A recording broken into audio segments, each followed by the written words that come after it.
ನಾನು ನವೋದಯ ನವೋದಯ ಪೂರ್ವ ಕಾಲದ ಕುರಿತು ಕೆಲವು ಮಾತುಗಳನ್ನು ಆಡ್ಬೋದು ಮತ್ತು ನವೋದಯದ ಕುರಿತು ಮಾತಾಡ್ಬೋದು ಅಂತ ಹೇಳಿ ಅನ್ಕೊಳ್ತೇನೆ. ಪ್ರಾಚೀನ ಅಂದ್ರೆ ಮಧ್ಯಕಾಲೀನ ಕನ್ನಡ ಸಾಹಿತ್ಯದ ಕಾಲಘಟ್ಟ ಮುಗಿದೋಗಿ ಬ್ರಿಟಿಷರ ಆಳ್ವಿಕೆ ಭಾರತದಲ್ಲಿ ಶುರುವಾಗಿ ಕೆಲವು ವರ್ಷಗಳನ್ನು ಕಳೆದ ನಂತರ ಈಗ ಸಾಹಿತ್ಯ ಯಾವ ರೀತಿಯ ಒಂದು ರೂಪವನ್ನು ಪಡಿಬೇಕು ಅನ್ನೋ ಒಂದು ಚರ್ಚೆ ಹುಟ್ಟಿದಾಗ ಮೊದಲು ನಮ್ಗೆಲ್ಲ ಗೊತ್ತಿರುವ ಹಾಗೆ ಬಂಗಾಳದಲ್ಲಿ ಈ ರಾಷ್ಟ್ರೀಯ ಪ್ರಜ್ಞೆ ಅನ್ನುವಂಥದ್ದು ಶುರುವಾಯಿತು. ಅಥವಾ ನಾವು ಸಾಹಿತ್ಯ ಚರಿತ್ರೆಯನ್ನು ಓದುವಾಗ ನಮಗೆ ಬಂಗಾಳದಲ್ಲಿ ಮೊದಲು ಕಾದಂಬರಿಗಳು ಕನ್ನಡಕ್ಕೆ ಬಂತು ಅಂತ ಕೂಡ ಹೇಳ್ತಾರೆ. ಆದ್ರೆ ಈಗಿನ ನೆಟ್ ಎಕ್ಸಾಮಿನ ಒಂದು ಪ್ಯಾಟರ್ನ್ ಅನ್ನು ನೋಡಿದ್ರೆ ನಮ್ಗೆ ಬರೀ ಕನ್ನಡ ಸಾಹಿತ್ಯ ಮಾತ್ರ ಗೊತ್ತಿದ್ರೆ ಸಾಕಾಗುದಿಲ್ಲ, ಇಡೀ ಭಾರತೀಯ ಸಾಹಿತ್ಯದ ಪರಿಚಯನೂ ಕೂಡ ನಮ್ಗೆ ಇರ್ಬೇಕು. ಹಾಗಾಗಿ ಭಾರತದ ಮೊದಲ ಕಾದಂಬರಿ ಹುಟ್ಟಿದ್ದು ಬಂಗಾಳಿ ಭಾಷೆಯಲ್ಲ, ಮರಾಠಿ ಭಾಷೆಯಲ್ಲಿ 1857ರಲ್ಲಿ ಬಾಬಾ ಪದಮುಂಜಿ ಎಂಬುವವರು ಯಮುನಾ ಪರ್ಯಟನ ಅನ್ನೋ ಒಂದು ಕೃತಿಯನ್ನು ಬರೀತಾರೆ. ಈ ಕೃತಿ ಭಾರತದ ಮೊದಲ ಕಾದಂಬರಿ. ನಾನು ಇನ್ನೊಂದ್ಸಲ ಹೇಳ್ತೀನಿ, ಬಾಬಾ ಪದಮುಂಜಿ ಅವರು ಬರೆದ ಯಮುನಾ ಪರ್ಯಟನ ಅನ್ನೋದು ಭಾರತದ ಮೊದಲ ಕೃತಿ. ಇದು 1869ರಲ್ಲಿ ಕನ್ನಡಕ್ಕೆ ಅನುವಾದಿಸಲಾಗಿದೆ. ಈಗಿನ ನೆಟ್ ಎಕ್ಸಾಮ್ ಪ್ಯಾಟರ್ನ್ ಅಲ್ಲಿ ಇಸ್ವಿಗಳು ಕೂಡ ಬಹಳ ಮುಖ್ಯ, ಕಾಲಾನುಕ್ರಮದಲ್ಲೆಲ್ಲ ಬರ್ಬೋದು. ಅದು 1869ರಲ್ಲಿ ಇದನ್ನು ಕನ್ನಡಕ್ಕೆ ಅನುವಾದ ಮಾಡಲಾಗಿದೆ, ಬಟ್ ಅನುವಾದಕರು ಯಾರು ಅನ್ನೋ ಮಾಹಿತಿ ಇಲ್ಲ. ಬಂಗಾಳದಲ್ಲಿ 1865ರಲ್ಲಿ ಬಂಕಿಮಚಂದ್ರ ಚಟರ್ಜಿ ಅವರು ದುರ್ಗೇಶ ನಂದಿನಿ ಅನ್ನೋ ಕೃತಿಯನ್ನು ಬರೀತಾರೆ. 1865ರಲ್ಲಿ ಬಂಕಿಮಚಂದ್ರ ಚಟರ್ಜಿ ಅವರು ದುರ್ಗೇಶ ನಂದಿನಿ ಅನ್ನೋ ಕೃತಿಯನ್ನು ಬರೀತಾರೆ. 1866ರಲ್ಲಿ ಗುಜರಾತಿ ಭಾಷೆಯಲ್ಲಿ 1866ರಲ್ಲಿ ಗುಜರಾತಿ ಭಾಷೆಯಲ್ಲಿ ಮೊದಲ ಸಾಮಾಜಿಕ ಕಾದಂಬರಿ ಬರುತ್ತೆ. ಅಸ್ಸಾಮಿ ಭಾಷೆಯಲ್ಲಿ ಬಂದ ಮೊದಲ ಕಾದಂಬರಿ ಕಾಮಿನಿ ಕಾಂತ ಅಂತ 1877ರಲ್ಲಿ ಬಂದಂತ ಕಾದಂಬರಿ ಇದು ಕಾಮಿನಿ ಕಾಂತ ಅನ್ನುವಂಥದ್ದು. ಗುಜರಾತಿ ಮತ್ತು ಬೆಂಗಾಳಿ ಭಾಷೆಗಳಲ್ಲಿ ಒಟ್ಟೊಟ್ಟಿಗೆ ಕಾದಂಬರಿಗಳು ಪ್ರಕಟ ಆಯಿತು. 1881ರಲ್ಲಿ ಮರಾಠಿಯಲ್ಲಿ ಎರಡನೇ ಕಾದಂಬರಿ ಬರುತ್ತೆ. ಅದನ್ನು ಬರೆದವರು ವಿನಾಯಕರ ಶಿರಸ್ತೇದಾರ್ ಅಂತ, ಮರಾಠಿ ಭಾಷೆಯ ಎರಡನೇ ಕಾದಂಬರಿ. ಮಲಯಾಳಂ ಭಾಷೆಯಲ್ಲಿ ಬಂದ ಮೊದಲ ಕಾದಂಬರಿ ಅಪ್ಪು ನೆಡುಂಗಾಡಿಯವರ ಕುಂದಲತೆ ಅಂತ. ಅಪ್ಪು ನೆಡುಂಗಾಡಿಯವರ ಕುಂದಲತೆ ಅಂತ 1887ನೇ ಇಸ್ವಿಯಲ್ಲಿ ಬಂದಂತ ಕಾದಂಬರಿ. ನೋಡಿ, ಈಗ ನಾವು ಈಗಿನ ಆಧುನಿಕ ಕಾಲಘಟ್ಟದಲ್ಲಿ ಕಾದಂಬರಿ ಅನ್ನೋ ಪದವನ್ನು ಬಹಳ ಸುಲಭವಾಗಿ ಆದ್ರೆ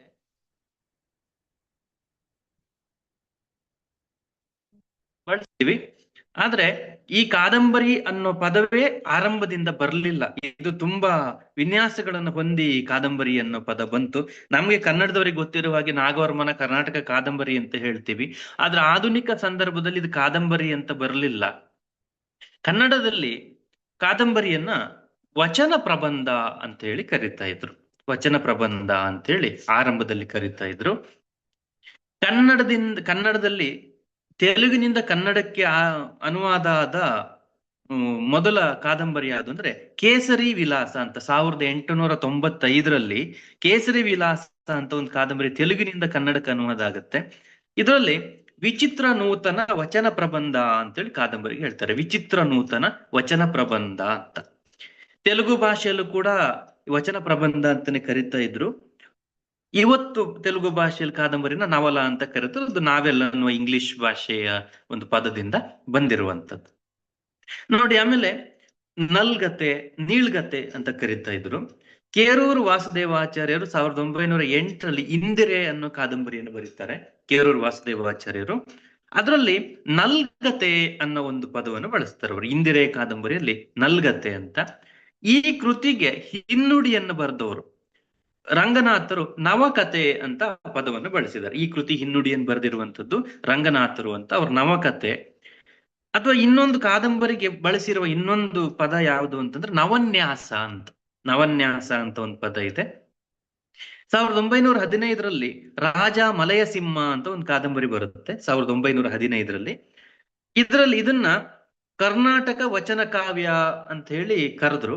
ಈ ಅಂದ್ರೆ ಕರ್ನಾಟಕ ವಚನ ಕಾವ್ಯ ಅಂತ ಯಾವ್ದ್ರಲ್ಲಿ ಬರುತ್ತೆ ಅಂದ್ರೆ ನೋಡಿ, 1915ರಲ್ಲಿ ಪ್ರಕಟವಾದ ರಾಜ ಮಲಯ ಸಿಂಹ 1920ರಲ್ಲಿ ಎರಡನೇ ಮುದ್ರಣ ಕಾಣುವಾಗದು ರಾಜ ಮಾರ್ತಾಂಡ ಚರಿತ್ರೆ ಅಂತೇಳಿ ಅದಕ್ಕೆ ಬಂತು. ರಾಜ ಮಾರ್ತಾಂಡ ಚರಿತ್ರೆ ಅಂತೇಳಿ ಅದಕ್ಕೆ ಹೆಸರು ಬಂತು. ಎರಡನೇ ಮುದ್ರಣ 1927ರಲ್ಲಿ. ಅದು ಇದಕ್ಕೆ ಕಲ್ಪನಾ ಪ್ರಬಂಧ ಅಂತನೂ ಕೂಡ ಕಾದಂಬರಿಯನ್ನು ಕರೆದಿದ್ದಾರೆ, ಕಲ್ಪನಾ ಪ್ರಬಂಧ ಅಂತ.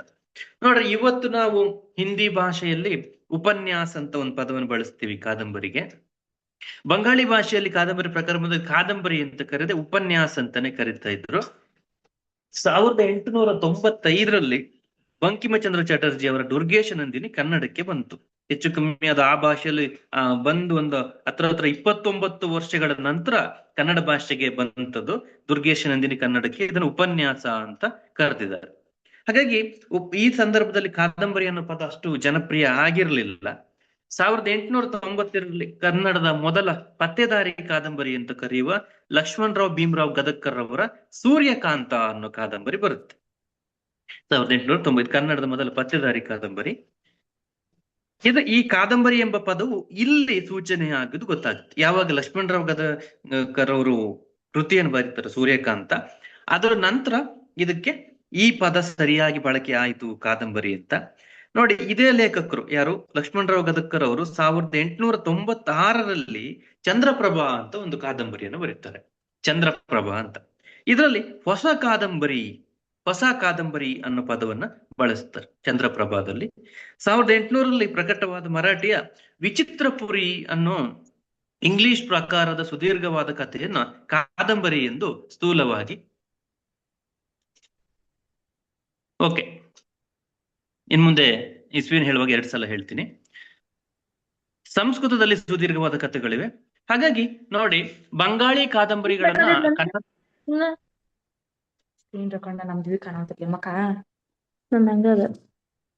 ಮ್ಯೂಟ್ ಮಾಡಿ. ಕನ್ನಡದ ಬಂಗಾಳಿ ಕಾದಂಬರಿಗಳನ್ನ ಕನ್ನಡಕ್ಕೆ ಅನುವಾದ ಮಾಡಿದವರು ಬಿ ವೆಂಕಟಾಚಾರ್ಯ ಅಂತ. ಬಿ ವೆಂಕಟಾಚಾರ್ಯ ಅಂದ್ರೆ ಬಿಂಡಿಗ ನವಿಲೆ ವೆಂಕಟಾಚಾರ್ಯ ಅಂತ ಇವ್ರ ಹೆಸರು. ಇವರು ಮಂಡ್ಯ ಹತ್ರದವರು. ಆ ಕಾಲಕ್ಕೆ ಇವರು ಬಂಗಾಳಿ ಕಾದಂಬರಿಗಳನ್ನ ಕನ್ನಡಕ್ಕೆ ಅನುವಾದ ಮಾಡ್ತಾರೆ. ಹಾಗಾಗಿ ಸರ್ ನೀವು ಅನ್ಮ್ಯೂಟ್ ಮಾಡ್ತೀರ ಅಂತ ಹೇಳಿ. ಸರ್ ನೀವು ಅನ್ಮ್ಯೂಟ್ ಮಾಡ್ತೀರಿ ನಿಮ್ದು. ನವೀನ್ ಸರ್.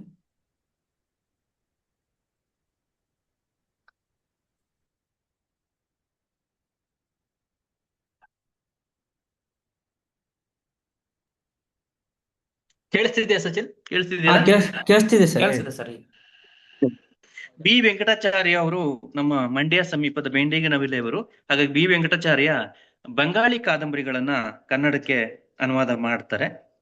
ಹಾಗಾಗಿ ಈ ಕಾದಂಬರಿ ಅನ್ನೋ ಪ್ರಕಾರ ಮುಂದೆ 19ನೇ ಶತಮಾನದ ಭಾಗಕ್ಕೆ ಬಂದಾಗ ನಾವೆಲ್ ಅನ್ನೋ, ಇವತ್ತು ನಾವೇನ್ ಕರಿತಾ ಇದೀವೋ ನಾವೆಲ್ ಅನ್ನೋ ಇದು ಕನ್ನಡಕ್ಕೆ ಬರುವಾಗ ಕಾದಂಬರಿ ಅನ್ನೋ ಹೆಸರೇ ಅದಕ್ಕೆ ಬಳಕೆಗೆ ಬರುತ್ತೆ ಅಂತೇಳಿ. ಹೀಗೆ ಕಾದಂಬರಿಗೆ ಬೇರೆ ಬೇರೆ ಹೆಸರುಗಳು ಅದಕ್ಕೆ ಬರುತ್ತೆ. ಈಗ ನಾವು ಅದರ ಚರಿತ್ರೆಯನ್ನು ನೋಡೋದಾದ್ರೆ, ಈಗ ನಾನು ಹೇಳಿದೆ ಭಾರತ,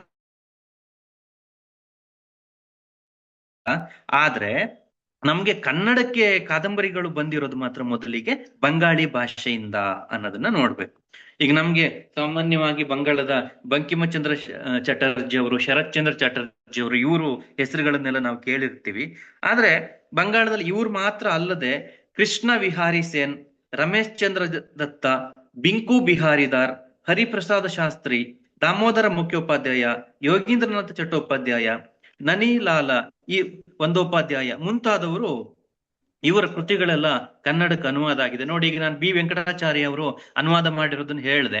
ಅದು ನಮ್ಗೆ ಎಕ್ಸಾಮ್ ಅಲ್ಲಿ ಬಿ ವೆಂಕಟಾಚಾರ್ಯ ಸ್ವಲ್ಪ ಪರಿಚಯ ಇದ್ರು ಕೂಡ ಮತ್ಯಾರು ಮಾಡಿದ್ದಾರೆ ಕನ್ನಡಕ್ಕೆ ಅಂದ್ರೆ ಸರಿಯಾಗಿ ಹೇಳ್ತೀನಿ, ನಾವೆಂ ಕುರಡಿ ಅಂತ. ನಾವೆಂ ಕುರಡಿ ಅನ್ನೋರು ಕೂಡ ಅನುವಾದವನ್ನು ಮಾಡ್ತಾರೆ ಬೆಂಗಾಳಿಯಿಂದ. ನಾವೆಂ ಕುರಡಿ. ರಾಜಗೋಪಾಲ ಕೃಷ್ಣ,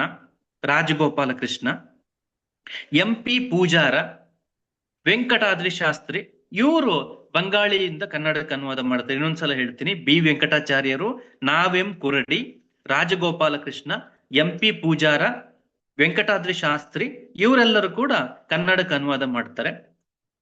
ಬಿ ವೆಂಕಟಾಚಾರ್ಯ ಅವರು ಮೊದಲು ಅನುವಾದ ಮಾಡಿದ ಒಂದು ಭಾಷಾಂತರಿಸಿದ ಕೃತಿ ಯಾವುದು ಅಂದ್ರೆ ಭ್ರಾಂತಿ ವಿಲಾಸ ಅಂತ. 1876ರಲ್ಲಿ ಇದನ್ನ ಮಾಡ್ತಾರೆ. ನೋಡೋಣ, ಅದನ್ನೇನಾದ್ರು ವ್ಯವಸ್ಥೆ ಮಾಡೋಣ ಅಂತೆ. ಭ್ರಾಂತಿ ವಿಲಾಸ ಅಂತ 1876ರಲ್ಲಿ ಅನುವಾದವನ್ನು ಮಾಡ್ತಾರೆ. ಈ ಭ್ರಾಂತಿ ವಿಲಾಸ ಏನಿದೆ ಶೇಕ್ಸ್ಪಿಯರ್ನ ಕಾಮಿಡಿ ಆಫ್ ಎರರ್ಸ್ ಅಂತ. ನಾವ್ ಇವತ್ತಿನ ಕಾಲಕ್ಕೆ ಹೇಳೋದಾದ್ರೆ, ನೀವು ಕನ್ನಡದಲ್ಲಿ ಉಲ್ಟಾ ಪಲ್ಟಾ ಅಂತ ಒಂದು ಸಿನಿಮಾ ನೋಡಿರ್ತೀರ. ಆ ಸಿನಿಮಾ ಶೇಕ್ಸ್ಪಿಯರ್ನ ಕಾಮಿಡಿ ಆಫ್ ಎರರ್ಸ್ ಇಂದ ತಗೊಂಡಿರುವಂತದ್ದು ಭ್ರಾಂತಿ ವಿಲಾಸ ಅಂತ. ಈ ಭ್ರಾಂತಿ ವಿಲಾಸವನ್ನ ಇಂಗ್ಲಿಷಿನಿಂದ ಬೆಂಗಾಳಿಗೆ ಅನುವಾದ ಮಾಡಿದವರು ಯಾರು ಅಂದ್ರೆ ಈಶ್ವರ್ ಚಂದ್ರ ವಿದ್ಯಾಸಾಗರ್ ಅವರು. ಈಶ್ವರ್ ಚಂದ್ರ ವಿದ್ಯಾಸಾಗರ್ ಅವರು ಮಾಡ್ತಾರೆ ಅದನ್ನ. ಕನ್ನಡಕ್ಕೆ ತಗೊಳ್ಳುವಾಗ ಭ್ರಾಂತಿ ವಿಲಾಸ ಅಂತೇಳಿ ಮಾಡ್ತಾರೆ. ಅದ್ರದ್ದು ಸ್ಟೋರಿ ನಿಮ್ಗೆ ಗೊತ್ತಿರ. ಇದು ಇದು ಒಂದು ಕಾದಂಬರಿ. ಅಂದ್ರೆ ಇದು ನೇರವಾಗಿ ಬಂಗಾಳದಲ್ಲಿ ರಚನೆ ಆಗದೆ ಇಂಗ್ಲಿಷ್ ಅಲ್ಲಿದ್ದು. ಅಂದ್ರೆ ನೀವು ನೆನ್ಪಿಟ್ಕೋಬೇಕೇನು ಅಂದ್ರೆ, ಶೇಕ್ಸ್ಪಿಯರ್ನ ರಚನೆಗಳು ಕನ್ನಡಕ್ಕೆ ಬರೀ ನಾಟಕವಾಗಿ ಬರಲಿಲ್ಲ. ಅವನ ನಾಟಕಗಳು ನಾಟಕಗಳು ಕಾದಂಬರಿ ರೂಪವನ್ನು ಕೂಡ ತಾಳಿದವೆ. ಅದರಲ್ಲೊಂದು ಕಾಮಿಡಿ ಆಫ್ ಎರರ್ಸ್ ನ ಅದನ್ನು ಇಂಗ್ಲಿಷ್ ಇಂದ ಅದು ಬಂಗಾಳಕ್ಕೆ ಬಂದು ಬಂಗಾಳದಿಂದ ಕನ್ನಡಕ್ಕೆ ಬರುತ್ತೆ ಅಂತ. ಈಗ ಬಂಗಾಳಿ ಭಾಷೆಯಲ್ಲೇ ರಚನೆಯಾಗಿ ಕನ್ನಡಕ್ಕೆ ಬಂದ ಐತಿಹಾಸಿಕ ಕೃತಿ ಯಾವುದು ಅಂದ್ರೆ ದುರ್ಗೇಶ ನಂದಿನಿ ಅಂತೇಳಿ ಹೇಳ್ತಾರೆ. ಬಂಕಿಮಚಂದ್ರ ಚಟರ್ಜಿ ಅವರ ದುರ್ಗೇಶ ನಂದಿನಿ. ಬಂಕಿಮಚಂದ್ರ ಚಟರ್ಜಿ ಅವರು ಒಟ್ಟು 7 ಚಾರಿತ್ರಿಕ ಕಾದಂಬರಿಗಳನ್ನ ಅನುವಾದ ಬರೆದಿದ್ದಾರೆ. ಅವೆಲ್ಲವನ್ನ ಬಿ ವೆಂಕಟಾಚಾರ್ಯ ಅವರು ಕನ್ನಡಕ್ಕೆ ತಂದಿದ್ದಾರೆ. ಇವರ ಕೃತಿಗಳಲ್ಲಿ ಮುಖ್ಯವಾಗಿ ದೇಶ ಪ್ರೇಮ, ತತ್ವ ಚಿಂತನೆ, ಧಾರ್ಮಿಕತೆ ಅವೆಲ್ಲ ಇರುತ್ತೆ. ದುರ್ಗೇಶ ನಂದಿನಿ, ಕಪಾಲ ಕುಂಡಲ, ಮೃಣಾಲಿನಿ, ಚಂದ್ರಶೇಖರ, ರಾಜಸಿಂಹ, ಅವತ್ತಿನ ರಾಷ್ಟ್ರೀಯತೆ ಇದನ್ನೆಲ್ಲ ಅದು ಹೇಳುತ್ತೆ. ಆನಂದ ಮಠ, ದೇವಿ ಚೌದುರಾಣಿ, ಸೀತಾರಾಮ ಮುಂತಾದ ಕೃತಿಗಳು. ಈಗ ನಾವೊಂದ್ ಸ್ವಲ್ಪ ಈ ದುರ್ಗೇಶ ನಂದಿನಿ ಏನಿದೆ ನಿಮ್ಗೆ ಎಲ್ಲಾದ್ರೂ 1 ಸಾಲು 2 ಸಾಲು ನೋಡೋಣ. ಅದು PDF ಬಗ್ಗೆ ಮಾತಾಡೋಣ, ಆಮೇಲೆ ಕೇಳಿಸ್ಕೊಳ್ಳಿ, ನೋಡೋಣ. ನಮ್ಗೆ ಸಾಧ್ಯ ಆದ್ರೂ ತಲುಪಿಸೋ ವ್ಯವಸ್ಥೆ ಮಾಡ್ತೀವಿ. ನೋಡಿ, ಈಗ ಒಂದೊಂದು ಕೃತಿಯಲ್ಲೂ ಈಗ ನಿಮ್ಗೆ ಚಿಕ್ಕ ಚಿಕ್ಕ ಕಥೆಗಳನ್ನ ಕೊಟ್ಟು ಇದು ಈ ಸಾಲು ಅಥವಾ ಈ ಘಟನೆ ಯಾವ ಕಾದಂಬರಿದು ಅಂತಾನು ಕೂಡ ಕೇಳ್ಬೋದು ಅಂತ ಅನ್ಕೊಳ್ತೀನಿ. 1895ರಲ್ಲಿ ದುರ್ಗೇಶ ನಂದಿನಿ ಕೃತಿ ಕನ್ನಡಕ್ಕೆ ಬರುತ್ತೆ. ಇದರಲ್ಲಿ ಏನು ಅಂದ್ರೆ, ಮಂದಾರಣ ದುರ್ಗದ ಅಧಿಪತಿಯಾದ ವೀರೇಂದ್ರ ಸಿಂಹನ ಮಗಳು ತಿಲೋತ್ತಮ, ರಾಜಪುತ್ರನಾದ ಜಗತ್ ಸಿಂಹರ ಪ್ರೇಮ ಪ್ರಕರಣ, ಅವರ ಪ್ರೇಮಕ್ಕೆ ಬದುಕಿದಂತ ಇವುಗಳನ್ನೆಲ್ಲ ಇದು ಒಳಗೊಂಡಿದೆ. ಇದು ನಾನು ಆಗ್ಲೇ ಹೇಳ್ದಂಗೆ 1865ರಲ್ಲಿ ಬೆಂಗಾಳಿಯಲ್ಲಿ ಬಂತು. ಇದು 1893 ಹೊತ್ತಿಗೆ 13 ಮುದ್ರಣಗಳನ್ನ ಕಂಡಿತ್ತು. 13 ಮುದ್ರಣಗಳನ್ನ ಕಂಡಿತ್ತು. ಬಿ ವೆಂಕಟಾಚಾರ್ಯರು ಏನು ಅನುವಾದವನ್ನು ಮಾಡ್ತಾರಲ್ಲ, ಈ ಅನುವಾದದ ಬಗ್ಗೆ ಮೈಸೂರು ಟೈಮ್ಸ್ ಪತ್ರಿಕೆಯಲ್ಲಿ, ಆ ಕಾಲದ ಮೈಸೂರು ಟೈಮ್ಸ್ ಪತ್ರಿಕೆಯಲ್ಲಿ ಒಂದು ಲೇಖನ ಪ್ರಕಟ ಆಗುತ್ತೆ. 1910ರಲ್ಲಿ ಮೈಸೂರು ಟೈಮ್ಸ್ ಪತ್ರಿಕೆಯಲ್ಲಿ ಒಂದು ಲೇಖನ ಬರುತ್ತೆ. ನೋಡಿ, ಇನ್ನು ಇಸ್ವಿ ಹೇಳಿದ್ದಕ್ಕೆ ಇನ್ನೊಂದ್ಸಲ ನೆನ್ಪು ಮಾಡ್ತೀನಿ ನಾನು. ದುರ್ಗೇಶ ನಂದಿನಿ ಕನ್ನಡಕ್ಕೆ ಬಂದಿದ್ದು 1895ರಲ್ಲಿ, ಮೂಲ ಭಾಷೆಯಲ್ಲಿ ರಚನೆ ಆಗಿದ್ದು 1865ರಲ್ಲಿ. ಅದು 1893 ಹೊತ್ತಿಗೆನೆ 13 ಮುದ್ರಣಗಳನ್ನ ಕಂಡಿತ್ತು ದುರ್ಗೇಶ ನಂದಿನಿ ಅಂತ. ಬಿ ವೆಂಕಟಾಚಾರ್ಯರ ಕೃತಿಯ ಅನುವಾದದ ಕುರಿತಾಗಿ ಯಾವ್ದ್ರಲ್ಲಿ ಬರುತ್ತೆ ಅಂದ್ರೆ ಮೈಸೂರು ಟೈಮ್ಸ್ ಪತ್ರಿಕೆಯಲ್ಲಿ ಇದ್ರ ಬಗ್ಗೆ ಬರುತ್ತೆ. ಇನ್ನೊಂದು ರಾಜಸಿಂಹ ಅಂತ ಒಂದು ಕೃತಿ. ಇದೇನಾಗಿತ್ತು ಅಂದ್ರೆ, ಸ್ವಲ್ಪ ಹಿಂದೂ ಜನರನ್ನ ಒಂದು ಸ್ವಲ್ಪ ಸಾಂಸ್ಕೃತಿಕವಾಗಿ ಯಾವುದು ಅವರ ಜಾಗೃತಿಯನ್ನು ಮಾಡುವಂಥದ್ದು. ರಜಪೂತ ರಾಜನಾದ ರಾಜಸಿಂಹನು ಔರಂಗಜೇಬನೊಡನೆ ಯುದ್ಧ ಮಾಡಿ ಗೆದ್ದಂತ ಕಥೆಯನ್ನ ಇದು ಒಳಗೊಂಡಿದೆ. ಇನ್ನು 3 ಕಾದಂಬರಿಗಳು, ಕಪಾಲ ಕುಂಡಲ, ಮೃಣಾಲಿನಿ ಮತ್ತು ಚಂದ್ರಶೇಖರ. ಇವು ಏನು ಅಂದ್ರೆ ಸ್ವಲ್ಪ ಚಾರಿತ್ರಿಕ ವಿವರಗಳು ಅಷ್ಟು ಹೇಳ್ದಿದ್ರೆ, ಇದ್ರಲ್ಲಿ ಏನ್ ಹೇಳುತ್ತೆ ಅಂದ್ರೆ, ಈ ಹೆಣ್ಣು ಮಕ್ಕಳಿಗೆ ಪಾತಿವೃತ್ಯ ಅನ್ನೋದೆಲ್ಲ ಮುಖ್ಯ ಅಂತ ಹೇಳಿ, ಸ್ವಲ್ಪ ಈ ಕಪಾಲ ಕುಂಡಲದಲ್ಲಿ ಸ್ತ್ರೀ ವಿದ್ಯಾಭ್ಯಾಸವನ್ನು ಅಷ್ಟು ಮಟ್ಟಿಗೆ ವಿರೋಧಿಸುವ ಇವುಗಳು ಕೂಡ ಬರುತ್ತೆ. ನಾವ್ ಇವತ್ತು ಅದ್ರ ಬಗ್ಗೆ ಯಾವ ತೀರ್ಮಾನ ಕೊಡಕ್ ಬರಲ್ಲ. ಆ ಕೃತಿಯಲ್ಲಿ ಬಂದಂತ ಒಂದು ಒಪಿನಿಯನ್. ನಾಯಕಿಯನ್ನು ಬಹುಭೂತಿ, ಮಾಲತಿ, ಮಾಧವ, ಕಾಳಿದಾಸನ ಶಾಕುಂತಲ, ಶೇಕ್ಸ್ಪಿಯರ್ನ ಮಿರಾಂಡ ಮೊದಲಾದ ಇವರ ರೀತಿಯಲ್ಲಿ ಅದನ್ನ ಕಾಣುವಂಥದ್ದು ಒಂದು ಬರುತ್ತೆ ಅದರಲ್ಲಿ. ಹಾಗಾಗಿ ಅದು ಅವರವರ ಒಪಿನಿಯನ್. ನೋಡಿ, ಆನಂದ ಮಠ ಅಂತ ಒಂದು ಬಹಳ ಫೇಮಸ್ ಆದಂತ ಕೃತಿ ಇದೆ, ಅದು ಬಂಕಿಮಚಂದ್ರದ್ದು. ಇದು ಏನಾಗುತ್ತೆ ಅಂದ್ರೆ 1773-74ರಲ್ಲಿ ನಡೆದ ಒಂದು ಸನ್ಯಾಸಿಗಳ ದಂಗೆಯ ಕುರಿತು. 1773-74ರಲ್ಲಿ ನಡೆದ ಸನ್ಯಾಸಿಗಳ ದಂಗೆಯ ಕುರಿತಾದಂತ ಒಂದು ವಿಚಾರ ಅದು. ಹಾಗಾಗಿ ಈ ಸನ್ಯಾಸಿಗಳು ದಂಗೆ ಎದ್ದಂತಹ ಕಥೆಯನ್ನ ಇದು ಒಳಗೊಂಡಿದೆ. ಇದರಲ್ಲಿ ನಮ್ಗೆಲ್ಲ ಗೊತ್ತಿರುವಂಗೆ ಒಂದೇ ಮಾತರಂ ಗೀತೆ ಈ ಆನಂದ ಮಠ ಕೃತಿಯಲ್ಲಿ ಇದೆ ಅಂತ ನಾವು ನೆನ್ಪಿಟ್ಕೋಬೇಕು. ಹಾಗಾಗಿ ಈ ರಾಜ ಕುಟಿಲತೆ ಇವೆಲ್ಲ ಬರುತ್ತೆ. ಹಾಗಾಗಿ ಇವುಗಳನ್ನು ನೋಡ್ಬೋದು. ಇನ್ನು ದೇವಿ ಚೌದುರಾಣಿ ಏನು ಅಂದ್ರೆ, ಇದರಲ್ಲಿ 3 ಭಾಗ ಇದೆ. ವಜ್ರೇಶ್ವರ ಅನ್ನೋನ ಪತ್ನಿ ಪ್ರಫುಲ್ಲೆ ಅಂತ, ಅವಳು ಡಕಾಯಿತರ ಗುಂಪಿನೊಳಗಡೆ ಸೇರ್ಕೊಳ್ತಾಳೆ. ಡಕಾಯಿತರನ್ನ ಅಪಹರಣ ಕದ್ದೊಯ್ತಾರೆ.